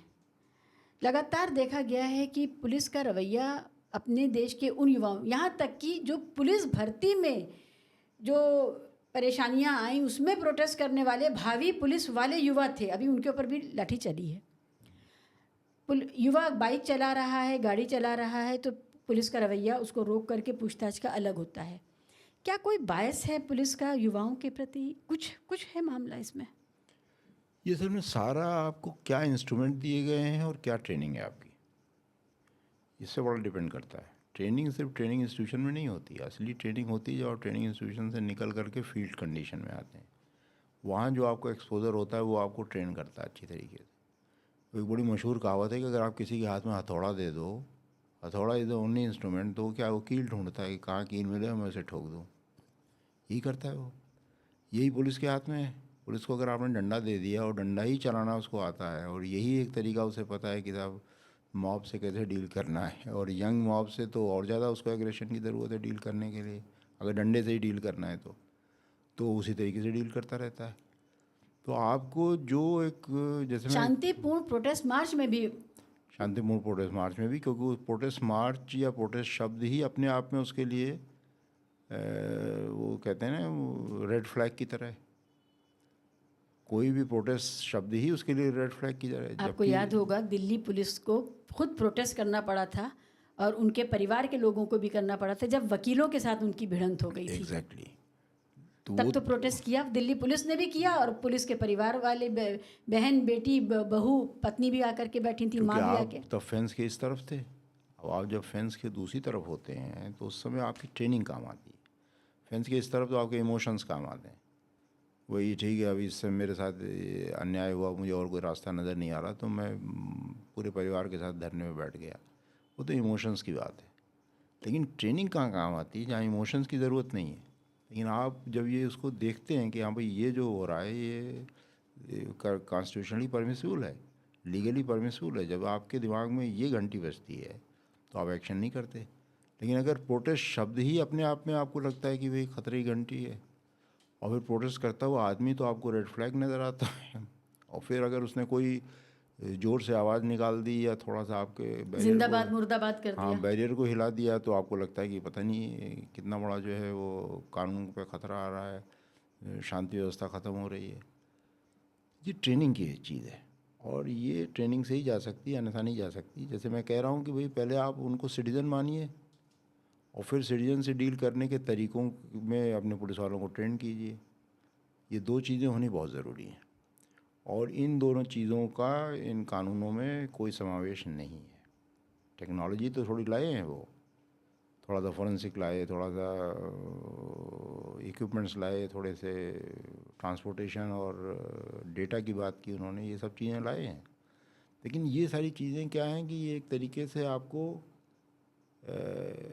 मैं ये कहूँगा कि ये चीज़ें जो हैं आपकी एक ऐसे चीज़ें हैं जो आपको हेल्प करती हैं, बशर्ते कि आपका माइंडसेट जो है बिल्कुल सही डायरेक्शन में, आपका रोड मैप सही होना चाहिए।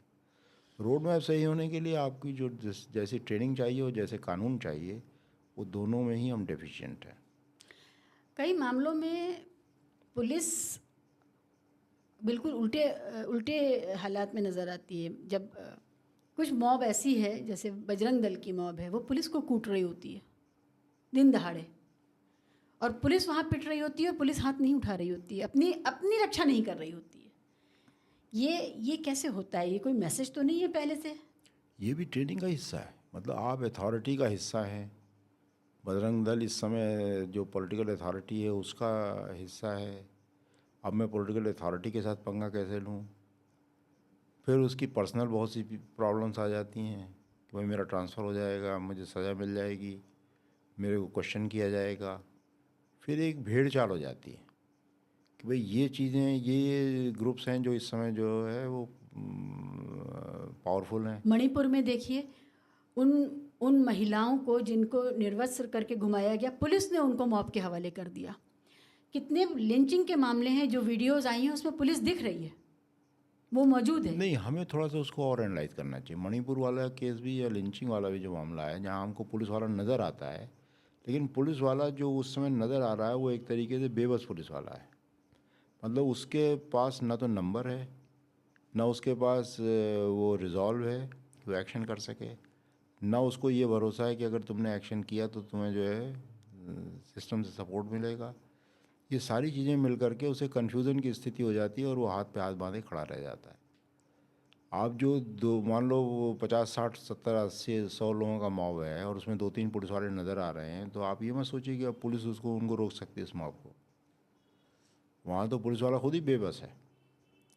लेकिन एक समय था जब 100 लोग नहीं थे, अभी 10 लोग थे, 5 लोग थे, उस समय ये 2-3 लोग एक्ट कर सकते थे। उस समय एक्ट वो नहीं करते। क्यों नहीं करते? क्योंकि वही मैं कह रहा हूँ कि जो वो रिजॉल्व, वो ट्रेनिंग, वो कंडीशनिंग, वो सपोर्ट सिस्टम, वो जब तक अवेलेबल नहीं होगा, और वो जो है डिपार्टमेंटली भी चाहिए, एडमिनिस्ट्रेटिवली भी चाहिए, पॉलिटिकली भी चाहिए और लीगली भी चाहिए। तो सिर्फ लॉ में लिख देने से कि साहब पुलिस को ये एक्शन करना है, वो एक्शन करना है, पुलिस एक्शन, हम भी जानते हैं कि वो एक्शन होता नहीं है। उसके लिए जो पूरा इकोसिस्टम है वो बनाना पड़ता है।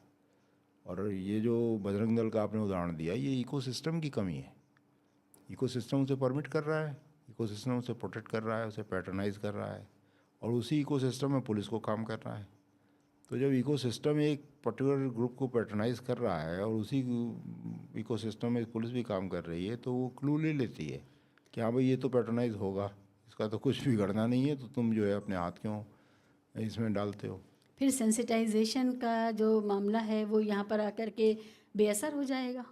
यही मैं कह रहा हूँ कि सेंसिटाइजेशन की ट्रेनिंग ही नहीं होती। जब तक आप ये नहीं समझेंगे कि वास्तव में आपकी इनर्शिया से समाज पे क्या असर पड़ने जा रहा है, आपको लगता है कि भाई ये तो जो है थोड़े से करकरा करके चले जाएंगे, थोड़ा सा शोर शराबा होगा, थोड़ा सा ये होगा वो होगा, और हो सकता है वो जिस चीज़ पे एजिटेट कर रहे हो वो आपका ही वैल्यू सिस्टम में वही हो, आपके पर्सनल वैल्यू सिस्टम में वही चीज़ें शामिल हों जिस चीज़ पे वो एजिटेट कर रहा है मॉब जो है। तो वो दोनों चीज़ें मिल भी जाती हैं। आपका जो वैल्यू सिस्टम है ना, that has to be totally in accordance with the constitutional values. जब तक ट्रेनिंग में सेकंड आपका रिस्पांस जो है, मतलब एक रिफ्लेक्सिव एक्शन ही होना चाहिए। Constitutional response should be your reflexive response. जब तक ये चीज़ नहीं आएगी तब तक ये गलतियाँ होती रहेंगी। लगातार जब हम बड़े हो रहे थे और पुलिस के व्यवहार पे बात हो रही थी, ख़ासकर दंगों में पुलिस का जो व्यवहार होता है, सांप्रदायिक दंगे हों या दूसरी तरह के दंगे हों, जैसे अभी हरियाणा में भी दंगे हुए, जाट वर्सेस हिंदू हो गया, और कई जगह दंगे होते हैं। पुलिस रिफॉर्म की चर्चा हमेशा की जाती है। क्या लगता है आपको, जो नए क्रिमिनल कानून बने हैं उसके बाद पुलिस रिफॉर्म की जो बात इतने सालों से हो रही है, क्या वो रिफॉर्म हो जाए तो फ़र्क पड़ेगा? नहीं, देखो पेपर पे तो पुलिस रिफॉर्म हो ही गए हैं। एक सुप्रीम कोर्ट ने जजमेंट दिया था 2006 या 7 में, जजमेंट आया था प्रकाश सिंह मैटर जिसे कहते हैं। उसमें उन्होंने 5-6 बातें कही थी। कई स्टेट्स हैं, 10-12 स्टेट्स हैं जिन्होंने वो ज्यों की त्यों लागू भी कर दी हैं, थोड़ा बहुत डाइल्यूट करके, लेकिन वो प्रोविजंस उन्होंने लागू कर दिए। कंप्लेंट्स अथॉरिटी बना दी, एक बोर्ड बना दिया उनके ट्रांसफर्स के लिए। आपने जो है वो उनके टेन्योर फिक्स कर दिए पेपर के ऊपर, कटिंग एज लेवल पे, एसएचओज़ के, एसपीज़ के, डीजी के। राजनीतिक आकाओं से मुक्त हो पाई पुलिस? राजनीतिक अकाउंट से मुक्त करने के लिए एक उन्होंने ट्रांसफ़र बोर्ड की बात की थी, वो कर दिया आपने कहा डीजी को आपको यूपीएससी की पैनल से सेलेक्ट करना पड़ेगा, सब कुछ कर दिया आपने। लेकिन सवाल ये है कि ये सब कुछ होने के बाद भी जो राजनीतिक आकाओं से मुक्ति वाली बात थी वो तो सफल हुई नहीं। पुलिस रिफॉर्म जैसी तो कोई चीज़ आई नहीं। तो पुलिस रिफॉर्म के लिए हमें कहीं और देखना पड़ेगा। पुलिस रिफॉर्म जो है ये छोटे मोटे जो ये तमाम चीज़ें हैं कि राजनीतिक अकाउंट से मुक्त कर दो, ये कर दो, वो कर दो, इससे काम नहीं चलेगा। पुलिस रिफॉर्म्स के लिए हमें देखना पड़ेगा कि भाई आप पुलिस रिफॉर्म का हमारा जो रोड मैप है वो क्या है, हम कहाँ ले जाना चाहते हैं पुलिस वाले को। अगर आपके कुछ तो सेट चीज़ें होनी चाहिए और कुछ जो है वो मतलब कुछ आपके डिस्क्रिशंस ख़त्म होने चाहिए, या डिस्क्रिशंस को ऑब्जेक्टिफाई करना चाहिए। जैसे ऑब्जेक्टिफाई का मतलब जैसे मतलब आप अरेस्ट ही करते हैं भाई, आप अरेस्ट को चेक करने के लिए एक बॉडी क्यों नहीं बन सकती है? कंप्लेंट्स अथॉरिटी को चेक बनाने के बजाय जिसमें कि आप फर्जी जो है वो लोग बिठा देते हैं कंप्लेंट अथॉरिटी के नाम पे, और वो फर्जी लोग जो है वो फर्जी तरीके से उन कंप्लेंट्स को चेक करते हैं। भाई आप उन कंप्लेंट्स को उन्हीं लोगों से चेक कराते हैं जिनके खिलाफ वो कंप्लेंट्स दी गई है, वहीं भेज देते हैं आप। वहीं से चेक करके रिपोर्ट करके आ जाती है, एक आपका सिस्टम बन जाता है। आप वही अरेस्ट के लिए आप एक बॉडी बना दीजिए कि हर अरेस्ट के लिए आप जिम्मेदार हैं साहब। ये रहे पैरामीटर्स। ये पैरामीटर्स क्या लागू होते हैं? क्या पुलिस ने अरेस्ट करने समय पैरामीटर लागू किए थे जो कानून के हिसाब से ही हैं और जो कोर्ट्स के हिसाब से हैं? और ये इन पैरामीटर्स पे क्या मजिस्ट्रेट ने इनको, जुडिशियल मजिस्ट्रेट ने स्क्रूटनी की थी? और नहीं की थी तो जाइए, फिर आप जाइए साहब। एक तो है अरेस्ट, दूसरा है bail. Bail is the right which is bail, no हाँ, मोर। बेल के लिए क्यों नहीं आप बनाते? आप बेल के लिए कमेटीज बनाइए। हम पाते हैं कि लोअर कोर्ट्स में तमाम bails as a matter of routine reject होती हैं, क्योंकि वो चांस नहीं लेना चाहते। हर आदमी को हाई कोर्ट जाना पड़ता है। क्यों जाते हैं भैया हाई कोर्ट आप? फिर लोअर कोर्ट्स क्यों बनाई हुई हैं आपने? लोअर कोर्ट और पुलिस के बीच में एक नेक्सस नहीं है, क्योंकि जो बेल होनी चाहिए, जो दिख रहा है सामने से कि बेल हो जानी चाहिए, पॉलिटिकल मामले हैं, प्रोटेस्ट के मामले हैं, इन सब में बिल्कुल जो पुलिस चाहती है लोअर जुडिशरी वही कर रही है। राहत नहीं है कहीं यही नागरिक तो को। मैं एग्जैक्टली कह रहा हूँ कि पुलिस रिफॉर्म्स में आप रिफॉर्म्स की तरफ तो जा नहीं रहे हैं। आप तो कुछ एक टेक्निकल आपने प्लेटफॉर्म्स बना दिए हैं और आप सोचते हैं कि पुलिस रिफॉर्म ये हो गया। 3-3 साल तक लोग बिना किसी चार्ज के अंदर है, बंद है। बंद है, बताइए। तो वो बंद इसीलिए बंद है क्योंकि जो रिफॉर्म जैसी जो चीज़ थी वो तो रिफॉर्म तो लागू हुई नहीं है। कोई पूरा जो आपका क्रिमिनल जस्टिस सिस्टम है उसमें 3-4 जो मेन ब्रांचेज हैं वो सब इंटर लिंक्ड हैं। खाली पुलिस को रिफॉर्म करने से सिटीजन को रिलीफ नहीं मिल रहा है। खाली जुडिशरी को रिफॉर्म करने से सिटीजन को रिलीफ नहीं मिल रहा है। खाली प्रोसिक्यूशन को रिफॉर्म करने से नहीं मिल रहा है। आपको रिफॉर्म्स को जो है एक लंबे उसमें जो है और इंटीग्रेटेड रिफॉर्म की ज़रूरत है। सभी एक दूसरे से लिंक्ड हैं, सभी एक दूसरे से कनेक्टेड हैं, तो एक इंटरकनेक्टेड रिफॉर्म्स की ज़रूरत है आपको। और उसमें जो चीज़ें जहाँ पे परेशानियाँ हो रही हैं उन परेशानियों को स्पेसिफिक रूप से दूर करने की ज़रूरत है। भाई अभी डिलेज होते हैं, अब अदालतें नहीं मानती कि डिलेज जो है साहब वो अदालतों की मेहरबानी से ही हो रहे हैं। इससे बड़ा रोल अदालतों का अपना रोल है। कॉन्स्टिट्यूशनल हम कोर्ट्स जो है वो लगातार ये कहती हैं कि साहब ये अगर नहीं हो रहा है तो इंडिविजुअल लिबर्टी को धक्का लग रहा है, ये नहीं हो रहा तो कॉन्स्टिट्यूशनल वैल्यूज़ जो है वो हर्ट हो रही हैं, सब कुछ आप कह रहे हैं, लेकिन डिलेज़ का आप नहीं ओन करते हो। और डिले का क्यों नहीं ओन करते? अब ये कि हमें डिले को टाइट करना ज़रूरी है। हम तो डिले को टाइट करने के लिए तो कुछ भी नहीं है इन प्रोविजंस में।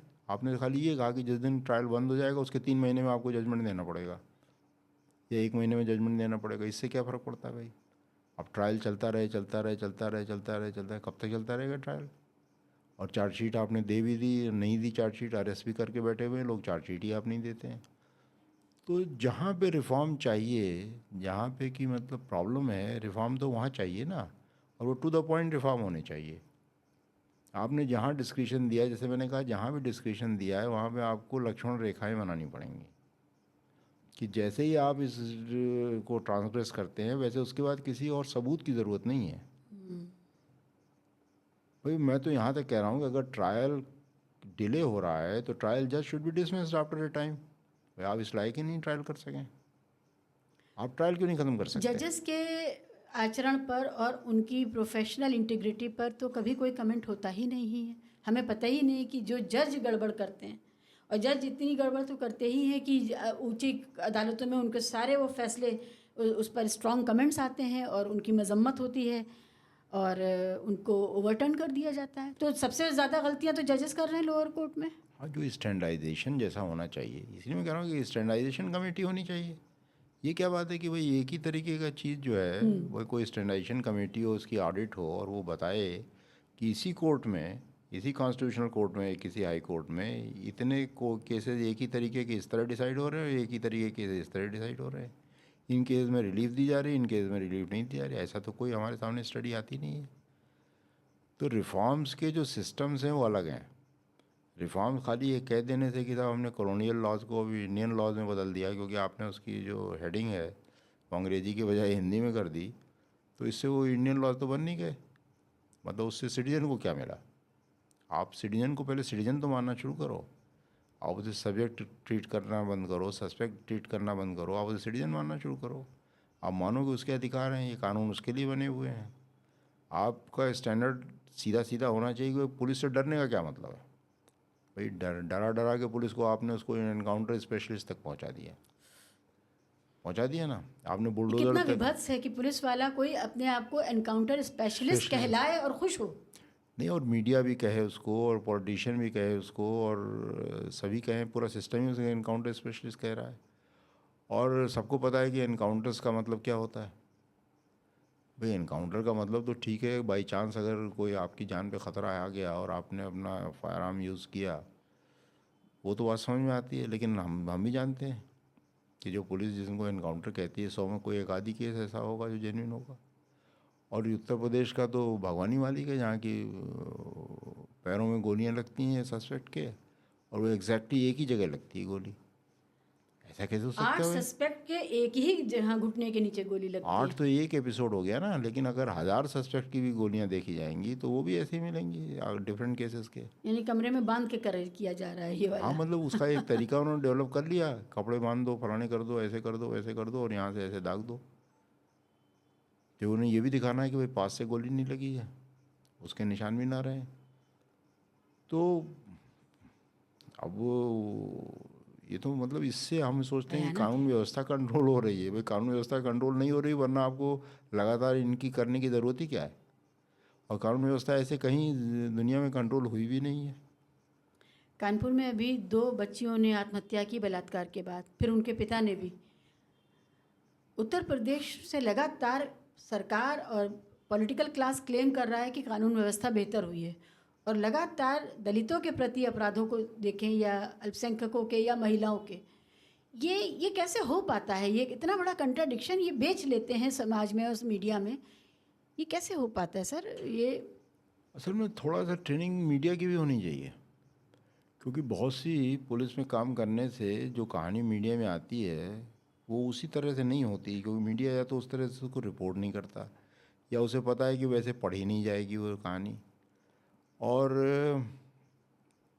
अमूमन क्या होता है, मैं थोड़ा सा इसको बता दूं कि एक लड़की है जिसका कि किसी से अफेयर हो गया। अब सबसे पहले उस पर कंट्रोल कौन करता है? माँ बाप करते हैं।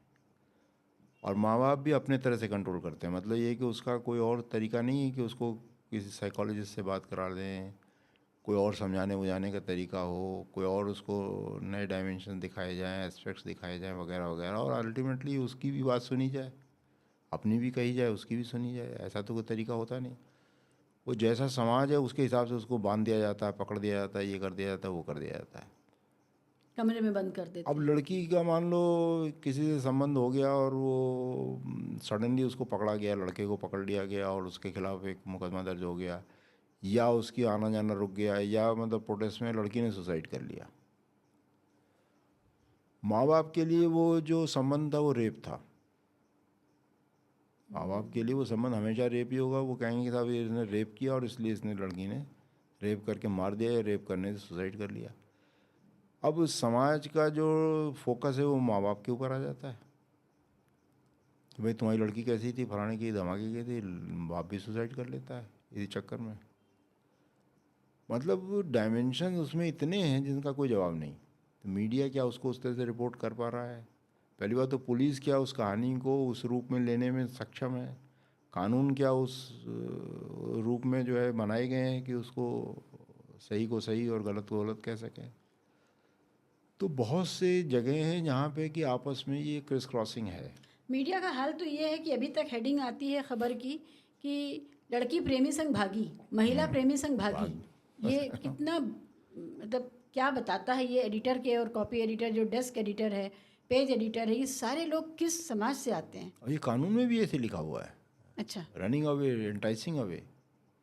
लड़की को फुसला के ले गया, लड़की को भगा के ले गया, ये कानून में ही लिखा हुआ है। भाई आपने वो तो बदला नहीं, आपको ये भी नहीं पता कि वो इस चीज़ को कैसे कहना चाहिए कानून में, शालीनता से, इज्जत से, एक जेंडर एक इक्वलिटी। महिला की मर्जी है, उसने तय किया कि वो यहाँ नहीं रहना चाहती है, वो चली गई है। हाँ, तो वही मैं कह रहा हूँ कि जेंडर इक्वलिटी की भाषा तो है नहीं हमारे पास, कानून में ही नहीं भाषा है। कानून से ही जो हमारी ब्रीफिंग होती है उसमें ही आती है। और वहीं से मीडिया ने पकड़ा हुआ है। आप ठीक कह रहे हैं, मीडिया अच्छे अच्छे मीडिया में भी run away, mother of 2 children run away with her neighbour. अब रन अवे क्या मतलब भाई? और ये क्या है, हेडलाइन बननी भी चाहिए, ऐसी हेडलाइन बननी भी चाहिए कि नहीं बननी चाहिए? तो ये सब चीज़ें तो खैर हैं, अपनी जगह पे हैं। लेकिन हम अगर वापस पुलिस के ऊपर आते हैं तो पुलिस क्या अपने आप को ट्रेनिंग को लेकर के, जो उसको लीगल इंस्ट्रूमेंट दिए गए हैं वो लेकर के, और क्या जो उसको सपोर्ट सिस्टम है पूरे क्रिमिनल जस्टिस सिस्टम में उसको लेकर के क्या कॉन्फिडेंट है? और कॉन्फिडेंट होने के लिए ये कानून उसको किस तरीके से हेल्प कर रहे हैं पुलिस वाले को? अगर आप पुलिस वाले को सस्पेक्ट ही हेल्प करते रहेंगे कि भाई रोज़ाना तो आप जो है वो एनकाउंटर्स को ओवरलुक कर रहे हैं, सडनली एक दिन पुलिस वाला पकड़ लिया जाता है। अभी जैसे बॉम्बे में हुआ है, कल ही जो है हाई कोर्ट ने एक एनकाउंटर स्पेशलिस्ट को 20 साल की सज़ा दे दी। बाकियों को तो शायद सज़ा मिली हुई थी, इनकी सज़ा नहीं थी, इनको भी सज़ा दे दी। लोअर कोर्ट से इनको बरी किया गया था, इनको भी सज़ा दे दी 20 साल की। क्वेश्चन ये है कि जब वो पकड़े जाते हैं तो सिस्टम पूरा का पूरा दूसरी तरफ मुँह कर तो लेता है। रिवॉर्ड प्रमोशन भी होते हैं एनकाउंटर स्पेशलिस्ट के? रिवार्ड प्रमोशन होते हैं, आउट ऑफ टर्न प्रमोशन दिए जाते हैं। जब आउट ऑफ टर्न प्रमोशन देते हैं तो इसी बात के तो देते हैं कि भाई आपने जो किया है उसको छुपा लिया, उसको कानूनी रूप से दिखा लिया, कोर्ट ने मुंह फेर लिया, आपको होने दिया गया, तो आप रिवार्ड कर देते हैं। और वहाँ पे जब कहीं पे पेंच फंस जाता है, मुंह नहीं फेर पाए, चीज़ें इतनी क्लियरिंग हो गई, या कोई कोर्ट जो है वो कानून के उस पर ही लग गई कि नहीं जो कानून में लिखा है वो उसकी पालना की जाएगी, तो फिर आप मुंह फेर लेते हैं। लेकिन दोनों ही स्थितियों में, मैं तो ये कह रहा हूँ, दोनों ही स्थितियों में इससे कानून व्यवस्था पे कोई असर नहीं पड़ता।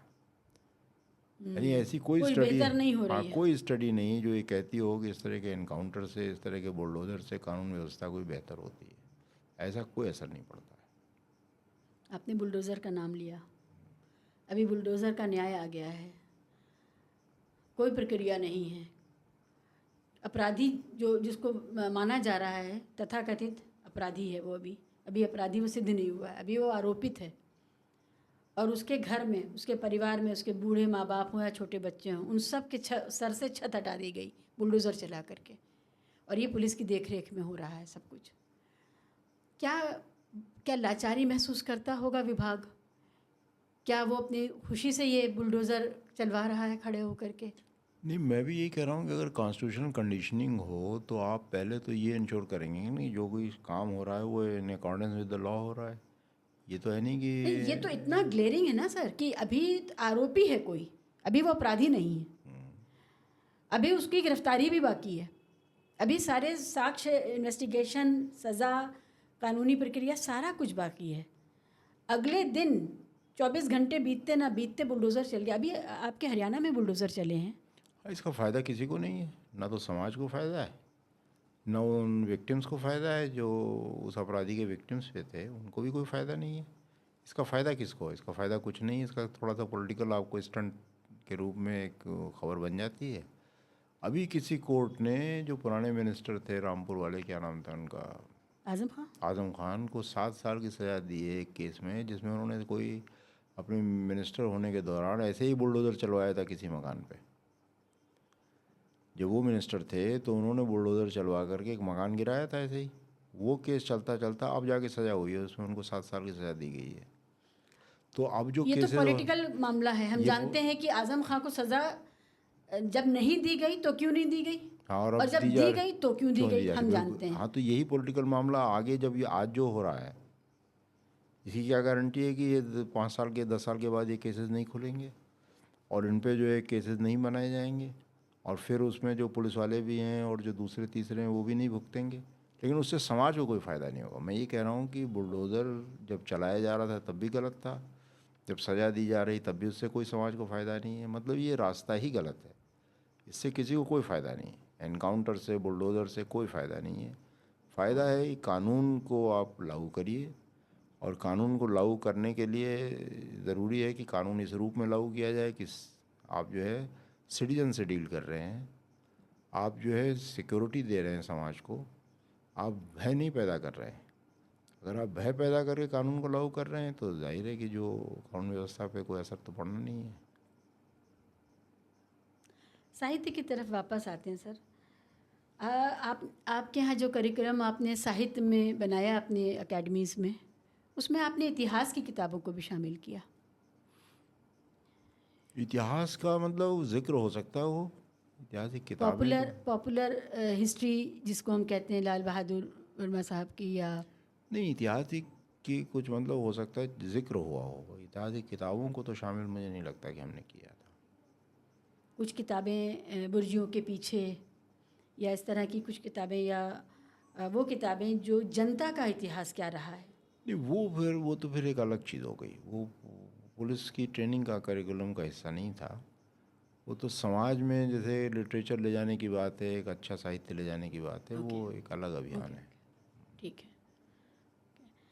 थाने के अंदर जब आपने अपना जो संवेदी पुलिस का जो विधान है उसको आपने लागू करने की बात की, आपको पुलिस की तरफ से कोई रेसिस्टेंस आया?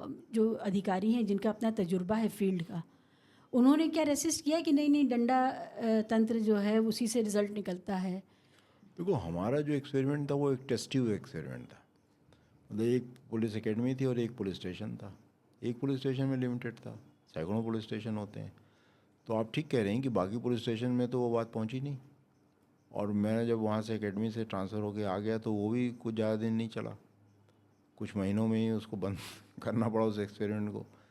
क्योंकि ये ठीक कह रहे हो कि सब अपने अपने कंफर्ट जोन में है। पुलिस ने भी अपने आप से एक तरीके से कंफर्ट जोन बनाया हुआ है। ये सिस्टम जिसको हम जस्टिस सिस्टम कहते हैं, क्रिमिनल जस्टिस सिस्टम, चाहे उसमें जितनी भी इनजस्टिस हों, but with in that injustice paraphernalia, police has card out a place for themselves. एक सिक्योर प्लेस, एक कंफर्टेबल प्लेस उन्होंने बना लिया है। उसमें उनको स्टेशन अपनी चॉइस का चाहिए, उनको पैसे भी कमाने हैं, उनको जो है थोड़ा दादागिरी भी करनी है समाज में, एक स्टेटस भी बनाना है, कुछ प्रॉपर्टी भी बनानी है, कुछ और अपने बच्चों को सेटल करना है। मतलब उनके फ़ायदे हैं जो अथॉरिटी के साथ रह करके, पॉलिटिकल अथॉरिटी के साथ रह के, एडमिनिस्ट्रेटिव अथॉरिटी के साथ रह करके उनको मिलते हैं। तो जाहिर है वहाँ से तो अपोजिशन आएगा ही आएगा। और वो सिस्टम अगर उसको नहीं सपोर्ट करेगा, अडॉप्ट नहीं करेगा, और सिस्टम तभी अडॉप्ट करेगा जब तक कि आप पॉलिटिकल सिस्टम उसको नहीं अडॉप्ट करेगा। देखो, ये तो इको सिस्टम है ना। इस इको सिस्टम में जो पॉलिटिकल सिस्टम है वो उसका बहुत बड़ा रोल है। और पॉलिटिकल सिस्टम जब तक उसको अडॉप्ट नहीं करेगा, एक डेमोक्रेटिक पुलिसिंग को, एक अच्छी पुलिसिंग को नहीं अडॉप्ट करेगा, तब तक आप उसको बहुत दूर तक चला नहीं सकते। लेकिन मैं कह रहा हूँ फिर भी जो बेसिक चीज़ें आप बदल सकते हैं।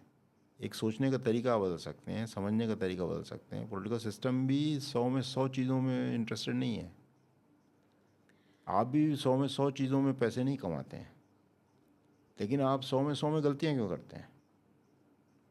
गलतियाँ इसलिए करते हैं क्योंकि आपका जो अपना वैल्यू सिस्टम है, जिसको आप प्रोफेशनली भी एनफोर्स करते हैं, वो वैल्यू सिस्टम में ही डिस्टॉर्शन है, वही दूर नहीं किए गए।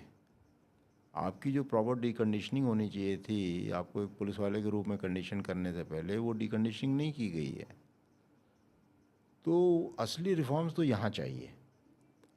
इन रिफॉर्म्स की बात हमें, मुझे लगता है, बहुत कम की जाती है। इन पे जोर भी कम दिया जाता है। हरियाणा खाप पंचायतों से भी काम करता है। खाप पंचायतें वहाँ पर समाज को दिशा निर्देश देती हैं। आपका कोई साबका पड़ा जहाँ खाप पंचायतों को आपने अपनी वैल्यूज़ बताने की कोशिश की हो कि जो सिटीजन्स राइट्स हैं वो क्या हैं, ख़ासकर महिलाओं के अधिकार? क्या वहाँ से कोई रेसिस्टेंस आपको आया? क्योंकि जो जेंडर रेशियो है वहाँ पर वो भी गड़बड़ है।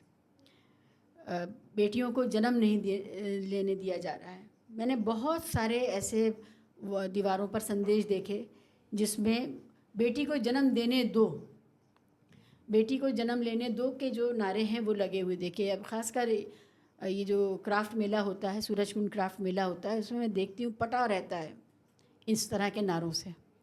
और सेक्स रेशो जो है वहाँ पर काफ़ी गड़बड़ है। मध्य प्रदेश में भी है, दिल्ली में भी है, हरियाणा में भी है। आपका कभी खाप पंचायतों के साथ कुछ हुआ है इंटरेक्शन? उनके जो नेता हैं खाप के, उन्होंने कुछ आपको बताने की कोशिश की हो कि हमारा वैल्यू सिस्टम ऐसा है? ऐसा है कि एक तो जेंडर को लेके कॉन्स्पिरेसी ऑफ साइलेंस है समाज में, और वो खाप पंचायतों में चूँकि और वेल निट समाज है, ज़्यादा बंधा हुआ आपस में, तो वहाँ कॉन्स्पिरेसी और तगड़ी है। मैंने तो वो वक्त भी देखा, अब तो खैर काफ़ी फ़र्क आया है, और फ़र्क क्यों आया मैं उस पर ही बात करूँगा। लेकिन वो वक्त भी देखा है कि साहब बाकायदा लड़की को मार दिया गया और कोई बताने को तैयार नहीं कि मारा गया है। सबको पता है कि क्यों मारा गया है, क्योंकि उसका केस रिलेशन हो गया था, घर वालों ने बुला करके मार दिया लड़की को, मार के डिस्पोज ऑफ भी कर दिया। सबको पता है, आपको प्राइवेटली वो कह रहे हैं कि हाँ ऐसा ही हुआ है, लेकिन ओपनली वो नहीं कहना चाहते। तो एक वेल निट सोसाइटी जो है वो थी, और वो उसका एक कॉन्स्पिरेसी ऑफ साइलेंस था। अपराध में और शामिल। कॉन्स्पिरेसी ऑफ साइलेंस की वजह, मेन वजह थी कि साहब वो लड़की को, अब आपने उसको लड़की को प्रॉपर्टी के भी अधिकार दे दिए। कानूनन तो प्रॉपर्टी का अधिकार दे दिया ना माँ बाप की प्रॉपर्टी में, लेकिन माँ बाप तो प्रॉपर्टी देते नहीं है, उस पर कोई बातचीत भी नहीं होती। लड़की जो है लिख देती है कि हाँ भाई मुझे नहीं चाहिए, ज़्यादातर मामलों में यही होता है, लड़की लिख देती है मुझे कुछ भी नहीं चाहिए। मैं तो खुद एक बार रोहतक रेंज में आईजी था, और मेरे अंडर में 3-4 डिस्ट्रिक्ट्स के जो महिला सेल थी, उनकी इंस्पेक्टर्स थी महिलाएं, उनकी मैंने मीटिंग एक बार ऑर्गेनाइज़ की, और मैंने उनसे पूछा भाई तुमने अपना अधिकार लिया है प्रॉपर्टी राइट में? ना जी हमने तो कोई नहीं लिया। भाई क्यों नहीं लिया आपने? भाई हमें तो चाहिए नहीं, हम क्या करेंगे? भाई आपके भाइयों को क्यों चाहिए? उन्होंने तो छोड़ा नहीं। बोले ना जी अगर हमने मांग लिया तो वो भाई नहीं हमारा, हम बहन नहीं उसकी, फिर वो जो नेक वगैरह भरता है वो भी बंद हो जाएगा, हमारा तो आना जाना बंद हो जाएगा। तो ये जो कॉन्स्पिरेसी ऑफ साइलेंस है ये ये बड़ी, पुलिस अधिकारी इंस्पेक्टर्स कह रही हैं। तो ये मत, अरे एक पहलवान मुझे लड़की मिली, पहलवान थी वो, पैसे बाकायदा एग्जीबिशन रेसलिंग करती थी और पैसे उसको अच्छे मिलते थे, और एक दिन वो रोती हुई मेरे पास आई। मैंने कहा भाई तुम्हें क्या हुआ? बोली मुझे जो है वो पीटता है मेरा हस्बैंड, और पैसे मेरे सारे छीन लेता है। तो मैंने कहा भाई तू तो पहलवान है, तेरे से जीत सकता है। बोली जी अब मैं यूँ तो कैसे करूँ? मैं कहा क्यों नहीं करेगी? भाई मैं तेरे को कहता हूँ, जिस दिन पीटने आया उठा के दम से पटक, लगा जितने लगा सकती है, और पैसे देना बंद कर। लेकिन द वेरी फैक्ट कि वो रोती हुई आई मेरे पास, तो एक पूरे समाज की कॉन्स्पिरेसी है बेड़ियां मन में है। हाँ, अब उसके मतलब उसको भी लगता है मैं ये नहीं कर सकती, उसके परिवार भी उसको सपोर्ट नहीं करता, कोई नहीं सपोर्ट करता है। मतलब पहलवान लड़की का पति उसको पीट रहा है और पीट उससे रहा है, पैसे ले रहा है पहलवानी से जो कमाए। कमाए। और यहाँ पर वो दो दांव अगर दिखा दे पहलवानी के, तो पैसे भी बचेंगे और पिटाई भी बचेगी। तो उसके दिमाग में ये रिजर्वेशन है कि मैं ये कैसे कर सकती हूँ। लेकिन ये है कि चीज़ें बदली हैं। कहाँ बदली है सर? पहलवान लड़कियों का हाल हमने देखा ना। नहीं, पहलवान लड़कियों का वो हाल तो पॉलिटिकल सिस्टम है, वो तो पॉलिटिकल सिस्टम, क्योंकि वो पॉलिटिकली यूजफुल था। जो WFI का चेयरमैन था, ब्रिजभूषण शरण सिंह। हाँ, वो पॉलिटिकली यूजफुल था, इसलिए पॉलिटिशियन उसको पैट्रनाइज कर रहे थे, वो एक अलग चीज़ है। लेकिन बदला जो है, काफ़ी चीज़ें बदली हैं। जैसे स्पोर्ट्स में लड़कियां आने लगी हरियाणा की, मैं हरियाणा के कंटेक्स्ट में ही बात कर रहा हूँ। हरियाणा में स्पोर्ट्स में आने लगी तो कुछ उनको पैसे मिलने लगे, नौकरियां मिलने लगीं, एक तरीके से उनको बाहर निकलने का इंटरेक्शन मिलने लगा, तो थोड़ा उनका भी दिमाग खुलना शुरू हुआ, थोड़ा परिवार वालों का भी दिमाग खुलना शुरू हुआ कि हाँ भाई इसका फ़ायदा है, लड़की को पढ़ाने का फ़ायदा है, या उसको एक तरीके से कैरियर उसका डिफरेंट हो उसका फ़ायदा है, सिर्फ शादी सब कुछ नहीं है।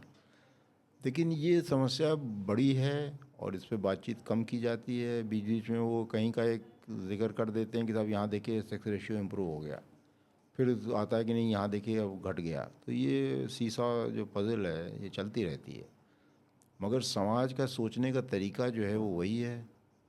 और उसका टेस्ट एक ही है कि भाई अगर हर माँ बाप अपने बेटी को प्रॉपर्टी में हिस्सा देने लगे, जिस दिन देने लगे समझ लीजिए उस दिन जो है इक्वलिटी आ जाएगी।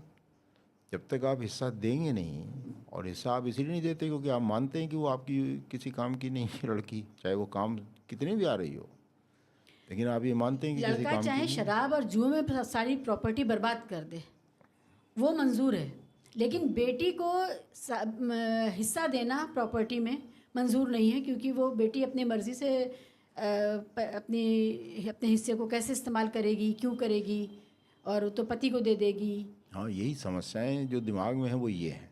अगर आप बातचीत करो तो उनकी समझ में किसी की आ भी सकता है, लेकिन जब तक नहीं आता जब तक समस्याएं उनके दिमाग में होती हैं भाई वो तो अपने घर चली जाएगी, फिर इस प्रॉपर्टी का क्या होगा। अरे भाई लड़का भी बम्बई चला जाएगा नौकरी करने, तो प्रॉपर्टी का क्या होगा गाँव में। जैसे वो डील करता है वैसे वो भी डील कर लेगी, वो तो कोई दिक्कत नहीं है। और दुनिया में सब जगह डील होता ही होता है। लेकिन चूंकि एक कृषि बेस्ड इकॉनमी जो रही है, तो कृषि बेस्ड इकॉनमी में ज़मीन का टुकड़ा होना या उसका हिस्से का बंटना जो है ये एक काफ़ी त्रासद चीज़ है, कोई छोटी मोटी चीज़ नहीं है। साइकोलॉजिकली बहुत हाँ, परेशानी की बहुत बात। परेशानी का बायस है, और समाज का पूरा परिवार का पूरा स्टेटस उस पर डिपेंड करता है ज़मीन के ऊपर। तो चीज़ें अब मतलब जैसे जैसे ज़मीन से फ्री हो रहे हैं, या एजुकेशन फैल रही है, या लड़कियों के कैरियर सामने आ रहे हैं और हो रहा है, तो दिमाग तो बदल रहे हैं। लेकिन अभी बात वही है कि वो रिफ्लेक्ट नहीं हो रहा, सेक्स रेशियो में रिफ्लेक्ट लड़कियों का नहीं हो रहा। करियर का जो मामला है उसमें हमने लड़कियों के साथ जो हज़ार्ड्स देखे, एक लड़की का अभी देखा आपने कि वो गाड़ी के नीचे वो कुचली गई, मतलब गाड़ी में फंस गई और 12 किलोमीटर उसका शरीर रगड़ के जाता रहा और वो बहुत बुरी हालत में शव मिला। एक और लड़की अंकिता का जो मामला है उसमें बुलडोज़र चला दिया गया, सारे साक्ष्य मिटा दिए गए और लड़की के साथ बलात्कार हुआ, हत्या हुई और उसके साथ कोई न्याय की बात नहीं है। पुरानी ही ये दिल्ली में ही एक मामला पिछले ही साल का है जिसमें लड़की काम पे जाती है और वापस नहीं आती है, शव वापस आता है। लड़कियों के लिए हम बात तो बहुत करते हैं कि वो हर आदमी कमाए, नौकरी करे, बाहर निकल के अपने लिए जीविकोपार्जन करे। लड़कियों के लिए हालात संगीन होते जा रहे हैं। ये घटनाएं पहले नहीं थी, पहले भी लड़कियां निकल रही थी, अब बढ़ गया है। नहीं, अब तो एक तो लड़कियां भी ज़्यादा निकल रही हैं। अगर ये देखें ना, संख्या के हिसाब से लड़कियां ज़्यादा निकल रही हैं, तो इसलिए और समाज को में जो to the point working places पे जो रिफॉर्म्स होने चाहिए वो नहीं हो रहे हैं। हमने वर्किंग वुमेन के लिए तमाम नियम कायदे कानून बना दिए, लेकिन वो नियम कायदे कानून कहीं लागू हो रहे हैं। रेसलिंग फेडरेशन के केस में ही सामने आ गया कि आपने जो एक कंप्लेंट्स कमेटी थी वो तक तो बनाई नहीं थी, और उसको ना बनाने के बावजूद उस आदमी को सपोर्ट किया जा रहा है लगातार। अब तो पुलिस ने चार्जशीट में उसको बता दिया कि हाँ वो अपराधी है, फिर भी उसकी गिरफ्तारी नहीं हुई। नहीं, गिरफ्तारी तो हुई थी, उसकी बेल हो गई। मतलब गिरफ्तारी तो एक नॉमिनल गिरफ्तारी तो होती ही है, लेकिन उसकी हाँ, पुलिस ने स्वयं गिरफ्तार नहीं किया उसको। पुलिस भी गिरफ्तार कर सकती थी, पुलिस क्यों वेट कर रही थी कि वो अदालत में जाए और सब कुछ करे। जब उसके खिलाफ आपने सीरियस चार्जेस लगाए थे तो this was a fit case to be arrested, जहाँ वो बाकायदा जो है लोगों को, दूसरी पार्टियों को धमका भी रहा था और अपने को बूस्ट भी कर रहा था, और एक तरीके से he was a bad influence on society. मतलब एक तरह उसका जो असर पड़ रहा था वो तमाम और लड़कियां जो रेसलिंग को लेना चाहती थी उनके ऊपर क्या असर पड़ रहा होगा, लेकिन उसको अभी अलाउ भी किया उसका गया। बेटा, उसका भतीजा और उसका दामाद और बेटे का साला, यही सब फेडरेशन में है, वो चला रहे हैं, यही लोग वही चला चला रहे रहे हैं। हैं। ये मैं ये कह रहा हूँ कि पॉलिटिकल पैट्रोनेज का ये इकोसिस्टम है। ये तो देखो, इसको हम खाली पुलिस से जोड़ करके नहीं देख सकते, ये तो पूरा इकोसिस्टम है। सही है। बॉर्डर सिक्योरिटी फोर्स, वहाँ पर भी आपने जेंडर सेंसिटाइजेशन की बात चलाई और कार्यक्रम किए, वर्कशॉप्स किए। बॉर्डर सिक्योरिटी फोर्स का क्या जेंडर के साथ क्या मामला ऐसा लगा आपको कि करना चाहिए? नहीं, बॉर्डर सिक्योरिटी फोर्स का भी जेंडर के साथ वही मामला है जो किसी भी का हो सकता है सोसाइटी में। कोई अलग से स्पेसिफिक मैं बात नहीं कह रहा हूँ उसकी अब वो लेकिन बांग्लादेश बॉर्डर पे हैं या पाकिस्तान बॉर्डर पे हैं या चाइना बॉर्डर पे हैं या कहाँ कहाँ हैं? जो बॉर्डर्स पे हैं उनका मामला एक डिफरेंट एस्पेक्ट है। जी।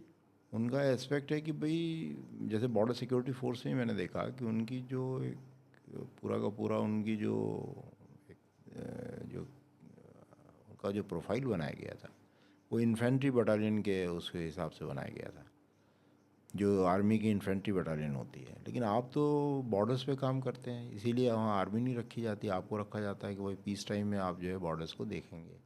आपको तो डील करना पड़ता है अपने सिटीजन से। ठीक है, आपको दूसरी कोई हॉस्टाइल बॉर्डर है उधर जो है पाकिस्तानी बॉर्डर है और वहाँ पे आपको गोलियाँ आ रही हैं तो उससे भी डील करना पड़ता है, लेकिन ज़्यादातर टाइम तो आप अपने सिटीजन्स के बीच रहते हैं, उनसे आपको डील करना पड़ता है। छोटे मोटे क्राइम वो करते हैं जिसमें आपको जो जुरिडिक्शन है उनको देखना पड़ता है अपनी। ट्रैफिकिंग भी होती होगी।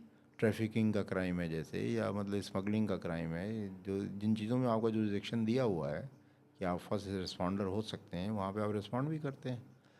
अब क्वेश्चन ये है कि वो दुश्मन नहीं है, वो आपके सिटीजन है। मैंने पहली चीज़ बॉर्डर सिक्योरिटी फोर्स में ये देखी कि जब वो ब्रीफिंग करते थे, एक कमांडर अपने से ट्रूप की ब्रीफिंग कर रहा है, 10 आदमियों की ब्रीफिंग कर रहा है, एक छोटा कमांडर, तो वो भी कहता था कि अगर दुश्मन ऐसे होगा, दुश्मन का ऐसे हो। मैंने, कोई दुश्मन नहीं, सिटीजन है ये तो। तुम्हारा, आप जिस एरिया में डील कर रहे हैं वो तो नागरिक लोग हैं। दुश्मन तो जब गोली चलाएगा उधर खड़ा हुआ है, वो दुश्मन है ना आपका। अभी जिनसे डील कर रहे हो तो सिटीजन है आपके। मैं कह रहा हूँ कि इनकी जो सेंसिटाइजेशन है वो दूसरे स्तर पे होना ज़रूरी है, कि आप सिटीजन से डील कर रहे हैं, और सिटीजन से डील करके जो नॉर्मल क्राइम भी कर रहा है उसके भी कोई कानूनी हिसाब किताब है। और आप किस हालत में, जैसे बांग्लादेश बॉर्डर में ही एक ज़माना था जब बाकायदा रिपोर्ट जाया करती थी, बहुत पहले की बात है, जब मैं बीएसएफ में नहीं था उससे पहले की बात है, और रिपोर्ट जाती थी कि हमने कितने जो है इंट्रूडर मार दिए और कितने जो है वो कैटल स्मगलर जो है आज ठोक दिए, मतलब डेली की रिपोर्ट जाया करती थी। अच्छा। ऐसा भी वक्त था। और मैं कोई 5-6 महीने इंचार्ज रहा बांग्लादेश बॉर्डर का कलकत्ता में। उसके बाद मैं फिर नेशनल पुलिस एकेडमी चला गया, और 5-6 साल में, महीने में मैंने एक ही पॉइंट प्रोग्राम रखा था कि भाई डेथ नहीं हो सकती। डेथ का क्या मतलब है? अगर आप कानून किसी के खिलाफ एक्शन ले रहे हैं तो कानून आपको उसको चेज़ करने की, उसको अरेस्ट करने की पावर देता है। सब वो भाग जाएगा तो फिर आप उससे तेज़ भागिए। अगर आप तेज़ नहीं भाग सकते तो भाग जाएगा, तो भाग जाने दो। भाई कोई कानून हमें ये हक नहीं देता कि जो हमसे भाग रहा है उसको मैं गोली मार दूँ। ऐसा कोई कानून नहीं है हिंदुस्तान में, तो ऐसा कोई कानून है नहीं। अगर कोई भाग रहा हो, आपके अरेस्ट को से निकल रहा हो, आपके ऑर्डर को सबमिट नहीं कर रहा हो, तो आप उसको गोली मार दीजिए, ऐसा तो कोई कानून नहीं है। हाँ, अगर वो ख़तरा है, अगर वो जान माल का ख़तरा है किसी के लिए, आपकी अपनी जान माल का ख़तरा है, तो ठीक है, आप राइट ऑफ प्राइवेट डिफेंस में आप जो है उसके खिलाफ हथियार इस्तेमाल कीजिए। बात समझ में आती है? तो स्ट्रिक्टली आप फॉलो करिए। मैंने तो देखा 5 महीने में किसी की डेथ नहीं हुई।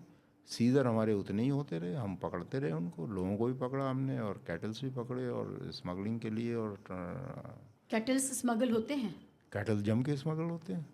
ये भारत के पास अपनी रिपोर्ट है कि हम भारत से जा रहे हैं उधर? भारत की भाई तो ओपन रिपोर्ट है, इसमें क्या है, कैटल स्मगल होते ही होते हैं, और सारे यहीं से जाते हैं, पंजाब, हरियाणा और मध्य प्रदेश और राजस्थान और बिहार और यूपी से सब कैटल जाता है, और बांग्लादेश बॉर्डर से क्रॉस होता है। भाई ऑफिशियली हम एक भी कैटल एक्सपोर्ट नहीं करते, अच्छा। लेकिन ऑफिशियली बांग्लादेश लाखों कैटल इंपोर्ट करता है। ये बांग्लादेश की रिपोर्ट है? बांग्लादेश ने अपने वो बढ़ा रखे हैं, चौकियां बना रखी हैं, जहाँ वो पर कैटल पैसे वसूलते हैं, ऑफिशियली पैसे वसूलते हैं, टैक्स लगाते हैं वो कैटल में। और वो कैटल भारत से जाता है? भारत के पास कोई व्यवस्था नहीं है कैटल एक्सपोर्ट की? भारत तो एक भी एक्सपोर्ट नहीं करता, भारत में तो Officially? बैन है, अच्छा। कैटल बैन है एक्सपोर्ट करना। उनके यहाँ इंपोर्ट करना बैन नहीं है, तो वो इंपोर्ट करते हैं। तो ये तो ये मतलब, तो मजाक है। नहीं मजाक नहीं, मतलब ये ग्राउंड स्थिति है, सबको पता है कि ऐसा ही होता है। भारत सरकार और बीएसएफ उसको रोकने की पूरी कोशिश करते हैं, ऐसा नहीं कि कोशिश नहीं करते, पूरी फेंसेस बनाई गई हैं, सब कुछ है, मतलब सारे एफर्ट्स होते हैं। तो जो रोकते हैं वो कैटल कहाँ जाता है फिर? जो रोकते हैं वो सीजर हो जाता है, वो कस्टम्स के पास जाता है, हम्म। कस्टम उसको नीलाम करता है, नीलाम करता है तो वही स्मगलर उसको ख़रीद लेता है, और वो फिर कोशिश करता है उसको स्मगल करने की। अरे, भाई कैटल को, या तो आप कैटल का कोई व्यवस्था कीजिए। आप ये कह रहे हैं? भाई ये सुनने में जैसा भी लगे, लेकिन जो इक्वेशन है वो यही है कि जो कस्टम जो कैटल मतलब मवेशी, जो मवेशी जो बैल गाय पकड़ता है कस्टम, वो नीलाम करता है, और नीलाम फिर वही स्मगलर। जो मवेशी बीएसएफ पकड़ता है, यानी जो वहाँ पकड़े जाते हैं किसी भी रूप में, वो बीएसएफ तो रखता नहीं है, वो कस्टम को दे दिए जाते हैं। कस्टम उसको डिस्पोज ऑफ कैसे करेगा? वो उसको नीलाम करता है। नीलाम में कौन खरीदता है?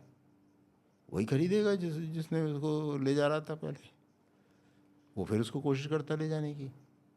अब तो कॉस्ट बढ़ गई, पहले तो उसने खरीदा और भेज नहीं पाया, वो जब्त हो गया, और अब वो नीलामी में दोबारा उसको खरीद अब रहा भी है। प्रॉफिट में है वो। अब भी प्रॉफिट में। भाई एक जो कैटल यहाँ से, अब तो बहुत दिन हो गए छोड़े हुए, वो समय का बता रहा हूँ मैं, 3,000 का यहाँ से कैटल अगर आपने लिया तो वहीं आगे 35,000 का बिकता है।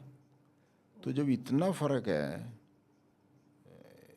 प्रॉफिट लेवल इतना ज़्यादा है, और कैटल का आपको यहाँ पे कोई इस्तेमाल नहीं है, वहाँ पे इस्तेमाल है। कस्टम के पास कोई व्यवस्था है जब्त किए हुए कैटल को चारा देने की, रखने की, वो शेड है? सब व्यवस्था है, लेकिन वो कोई कैटल पालने के लिए तो बने नहीं है। वो तो डिस्पोज ऑफ करेंगे ही। उनका डिस्पोजल कैसे होगा? वो नीलाम करेंगे, और तो कोई तरीका नहीं उनके पास। वो ऐसे ही लेकिन छोड़ मैं दें? ये कह रहा हूँ, वैसे कहाँ छोड़ दो? वैसे छोड़ दो तो वैसे ही ले जाएंगे।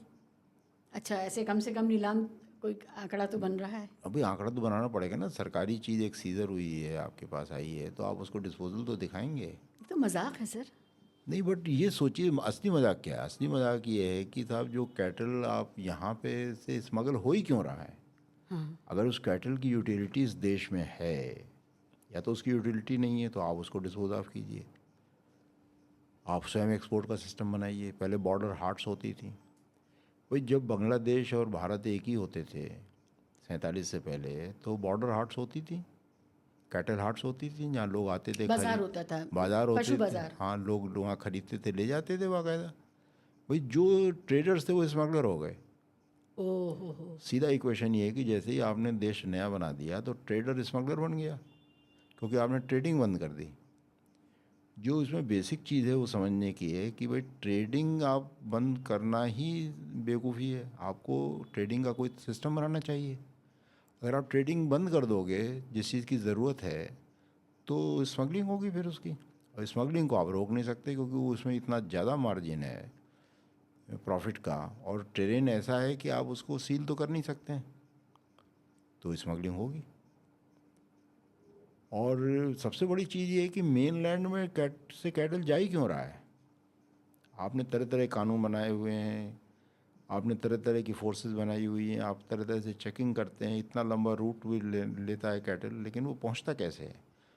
तो इस चीज़ को हमें सॉर्ट आउट करना चाहिए ना। कैटल को आप यहाँ यूज़फुल बनाइए, या तो उसको ट्रेडिंग में डालिए, या उसको यूज़फुल बनाइए। तरीका यही है कैटल को बचाने का, अगर स्मगलिंग से बचाना जो चाहते हैं। गौशालाएं हैं वहाँ बड़े घपले हैं, वहाँ ज़्यादा गायें मारी गई हैं, मर गई हैं ये निगलेक्ट की वजह से। भाई, उनको चारा पानी कुछ नहीं मिला है, और इसमें जो फंड आया है सुना वो भी साइफन ऑफ हुआ है। तो जहाँ भी पैसा आएगा वहाँ पे ये सारी चीज़ें आएंगी, और उनको तो पैसे कमाने से मतलब है। अगर आपने गौशाले को एक जो है पैसा कमाने का बना दिया हिसाब किताब, तो वो तो पैसा ही कमाएगा। जो जो खोला हुआ इसने गौशाला, उसको फिर कैटल से क्या लेना देना है? उसको तो अपने प्रॉफिट देखना है। आपने प्रॉफिट मेकिंग बना दिया ना। या तो आप कैटल की जो तमाम चीज़ें हैं उनको प्रॉफिट मेकिंग बनाते। कैटल को ज़िंदा रखना प्रॉफिट मेकिंग अगर होगा तो लोग ज़िंदा रखेंगे। अगर ज़िंदा रखना प्रॉफिट मेकिंग नहीं होगा तो क्यों रखेंगे फिर ज़िंदा? उसको भारत कौन बीफ पालेगा? एक्सपोर्ट में बहुत आगे है विश्व में। बीफ एक्सपोर्ट में भारत आगे है ही है। तो सब कुछ हो तो रहा है, लेकिन इसी के बीच में गौ रक्षा के नाम पे मुसलमानों की लिंचिंग भी हो रही है। ना तो बीफ एक्सपोर्ट रुका है, ना आपने बताया कि पशु जो बाहर जा रहे हैं, बांग्लादेश जा रहे हैं, वहाँ वो भी हो रहा है। भाई आपको याद होगा कैटल स्मगलिंग पे तो किसी ने फिर एक बड़ा अजीबोगरीब सजेशन दिया था कोर्ट में, शायद सुप्रीम कोर्ट में ही दिया था, कि तब इनके आधार कार्ड बना दिए जाए हर पशु के। वो पशुओं के। इसीलिए थे कि अगर आधार कार्ड होंगे तो साहब हम पूछ लेंगे कि ये वाला कहाँ है पशु। अरे भाई आप आधार कार्ड बना दो। पहले एक ठप्पा लगाते थे गौशालाओं में, जो पशु जाते थे उनको एक ठप्पा लगा दिया करते थे कि भाई ये गौशाला का पशु है। लेकिन अब तरह तरह की कंप्लेंट्स हैं, कोई गौशाला ही बेच देता है, गौशाला वाला ही बेच देता है। क्योंकि आपको ये देखना होगा कि मतलब कौन सा पशु आपके लिए यूज़फुल है। जो जीवित है वो यूज़फुल है, या तो उसका जो काऊ डंग है, जो उसकी खाल है मरने के बाद, ये है वो है चीज़ें, वो सब आपको पैसे अच्छे दे सकती हैं तो आप उसको पालेंगे। अगर वो नहीं दे सकती तो क्यों पालेगा कोई? अब कुछ एक स्टेट्स ने किया हुआ है मेरा ख्याल है, जहाँ वो गोबर खरीदते हैं 2 रुपये किलो, छत्तीसगढ़ में गोबर खरीद रहे 2 रुपये थे किलो, 3 रुपये किलो। कांग्रेस सरकार में। हाँ, खरीद रहे थे उन्होंने। अभी दाम शायद बढ़ाया है, 2 रुपये का 3 रुपये किया है राजस्थान में या हिमाचल में, कहीं पे जो दाम बढ़ा है। मैंने न्यूज़ देखी थी, शायद छत्तीसगढ़ में भी किया हो। छत्तीसगढ़ में बघेल सरकार कर रही थी। तो लेकिन आपको देखना पड़ेगा कि क्या आप उसे यूज़फुल बना सकते हैं। देखो अगेंस्ट जो इकोनॉमिक्स है, उसके अगेंस्ट तो आप कोई इकोनॉमिक्स नहीं शुरू कर सकते। जो ट्रेडिशनल इकोनॉमिक्स है, जो इकोनॉमिक्स के मतलब ऑब्वियस सी जो चीज़ें हैं, जो मार्केट का सिद्धांत है, उसके अगेंस्ट तो आप कोई मार्केट नहीं खड़ी कर सकते। एंटी मार्केट तो नहीं कुछ खड़ा कर सकते ना आप। अगर मार्केट इकॉनमी है तो उसमें एंटी मार्केट कहाँ से लाओगे? तो वो तो रूल करेगा, तो वो रूल कर रहा है। ये जो गौरक्षा के गैंग्स बने हुए हैं, मानू मनेसर का और दूसरे लोगों का, इनको क्या कोई पुलिस से सैंक्शन मिला हुआ है कि आप ये काम करें? ये तो नहीं ओपन गैंग है, ये नहीं, तो अपना ये वीडियो भी डालते हैं, सब ये कुछ सिर्फ करते हैं। गैंग ही नहीं है, ये गौरक्षा के गैंग है, ये गौ स्मगलिंग के भी गैंग है। ये हमें समझना चाहिए कि जितने गौरक्षा के नाम पे गैंग बनते हैं उसमें एक ट्रांसपोर्टेशन एक बड़ा मनी मेकिंग प्रोसेस है। फिर जो स्मगलिंग होती है उसमें इनका कट होता है। भाई मैं तो पीछे जब ये नू में प्रॉब्लम हुई थी तो एक दिन के लिए फैक्ट फाइंडिंग कमेटी एक टीम के साथ मैं गया था, और वहाँ पे लोगों ने बताया कि जो मुख्य स्मगलर है और जो मुख्य गौरक्षक है दोनों ये इकट्ठे हैं, दोनों एक ही हैं, दोनों का एक ये हाथ में हाथ मिला हुआ है।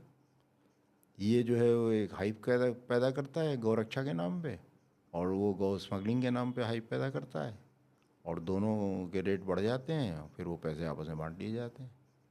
ये इससे ओपन सीक्रेट, और पुलिस भी जानती है। पुलिस अपना कट लेती है उनके हिसाब से। बाप रे। और तो इसमें मरता कोई गरीब पशुपालक, हाँ, जो कोई जो या दो गाय रखने वाला जो है, जो खासकर मुसलमान जो पशुपालन के से डेयरी से जुड़े हुए लोग हैं। वही जो फंस जाता है वो मारा जाता है, क्योंकि उनको ये भी दिखाना है कि भाई हम गौरक्षा के नाम पे कुछ कर रहे हैं। अच्छा, कुछ होते हैं जो सिस्टम से बाहर होते हैं। जैसे मान लो कोई एक नया स्मगलर शुरू हुआ तो वो सिस्टम से बाहर है, अभी उसने जो है वो पैर दोनों, जमाए नहीं है। हाँ, पैर पैर तो जमा रहा है वो, लेकिन उसने अभी इनसे हिसाब किताब नहीं किया है, तो उसको पकड़ने के लिए लग जाएंगे, उसको पकड़ भी लेंगे, उसमें फिर पत्थर भी चलते हैं, उस पर फिर जो मतलब cattle smuggling is a fact of life. जो कैटल वहाँ पे एक्स्ट्रा है उसका मार्केट भी है और उसकी खपत भी है, तो it is a fact of life. अब ये है कि उसको कितना ल्यूक्रेटिव बना दिया जाए, ये सवाल है। जैसे जैसे आप गौरक्षक एक्टिव होते हैं, जैसे जैसे स्मगलर एक्टिव होते हैं, वैसे वैसे वो ज़्यादा प्रेशर होता है, हाइप बनता है, तो वो ज़्यादा ल्यूक्रेटिव बन जाता है और फिर उसको आप बांट लेते हैं। हो तो यही रहा है।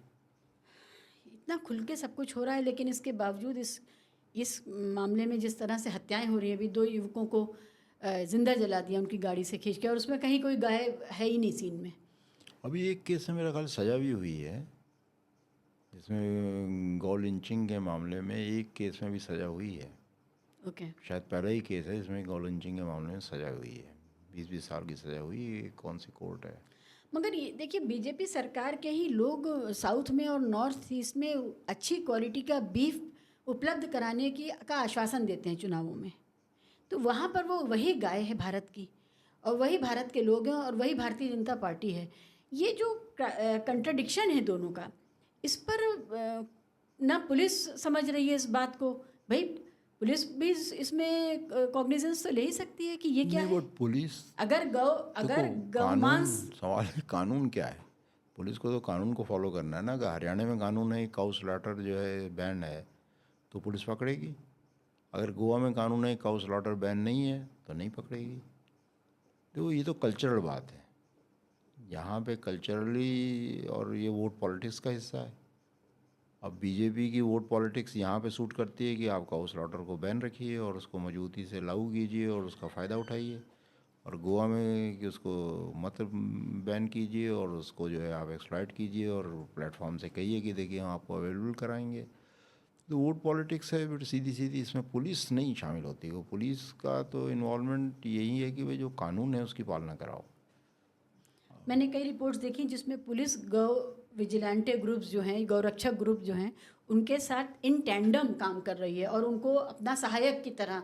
हाँ, ये संभव है क्योंकि पुलिस को अगर प्रेशर है और एक ग्रुप बने हुए हैं इस तरीके के, तो उसका पुलिस का जो नाइट पेट्रोलिंग करना है, सर्वेलेंस करना है, निगाह रखनी है ऐसी गाड़ियों के ऊपर सस्पेक्टेड जो लोग हैं, तो उसमें उनकी मदद ले सकती है वो। लेकिन जैसे मैंने कहा कि अंत में ये निक्सस बनते बनते बनते बनते एक ऐसा निक्सस बन जाता है जहाँ क्राइम भी हो रहा है, जो उसके स्पॉयल्स हैं वो भी बांटे जा रहे हैं, लोग पकड़े भी जा रहे हैं स्मगलिंग करते हुए, और एक आध जो इनोसेंट हैं उसकी लिंचिंग भी हो रही है। कुल मिला के फ़ायदे का धंधा है।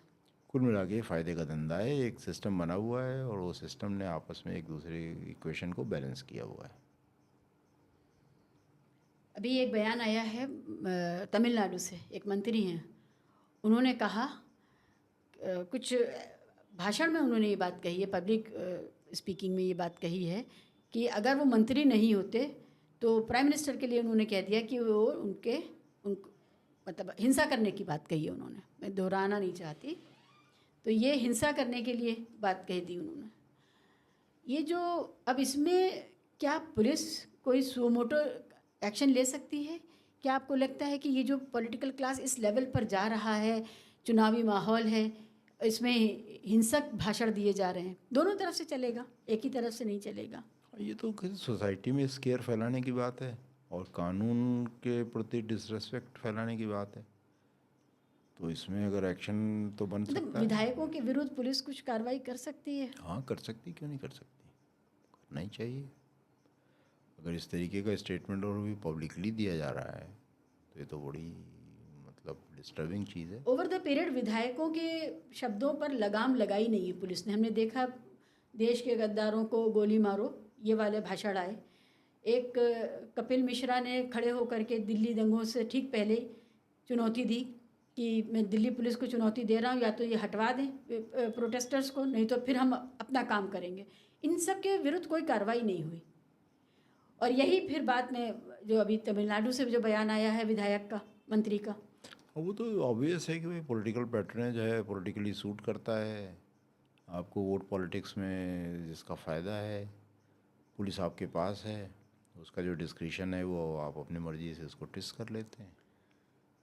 यहाँ पर पुलिस का कोई रोल नज़र ही नहीं आता। हाँ वही मैंने कहा, जो पुलिस का डिस्क्रिशन है उसको आपने अपराध हो रहा है सामने से, आपने अपनी मर्जी से उसे ट्विस्ट कर लिया कि साहब ये तो कह रहे हैं खाली, इससे कोई अपराध तो नहीं हो रहा है। लेकिन जामिया में और शाहीन बाग में जिन लोगों ने गोली चलाई उनके विरुद्ध भी कुछ नहीं हुआ। मैं यही कह रहा हूँ, वो गोली तो चलाने हाँ, पर भी। बल्कि वो जामिया में या शाहीन बाग में, शायद जामिया में ही, जो गोली चला रहा था और जो पुलिस वालों से पकड़ रहा था वो तो लग रहा था स्टेज मैनेज्ड है। हाँ, चलाने वाला भी जो इससे चला रहा था और पुलिस वाला जैसे पकड़ रहा था वो स्टेज मैनेज लगता और था। पुलिस ठीक उसके पीछे कतार बंद खड़ी थी, उसको रोकने के लिए कोई पुलिस वाला आगे नहीं आ रहा था। नहीं, एक बंदा आगे आता है और आकर के उसको पकड़ता है, प्यार से। वो स्टेज मैनेज लगता है, जैसे कि कोई डायरेक्शन दे रहा हो कि भाई ऐसे तू खड़ा रहेगा और ऐसे मैं पकड़ूंगा, वो स्टेज मैनेज लगता है। मुझे तो स्टेज मैनेज लगा। तो ये तो मतलब ऑब्वियसली इसमें जो पॉलिटिकल कंसिडरेशंस हावी हैं।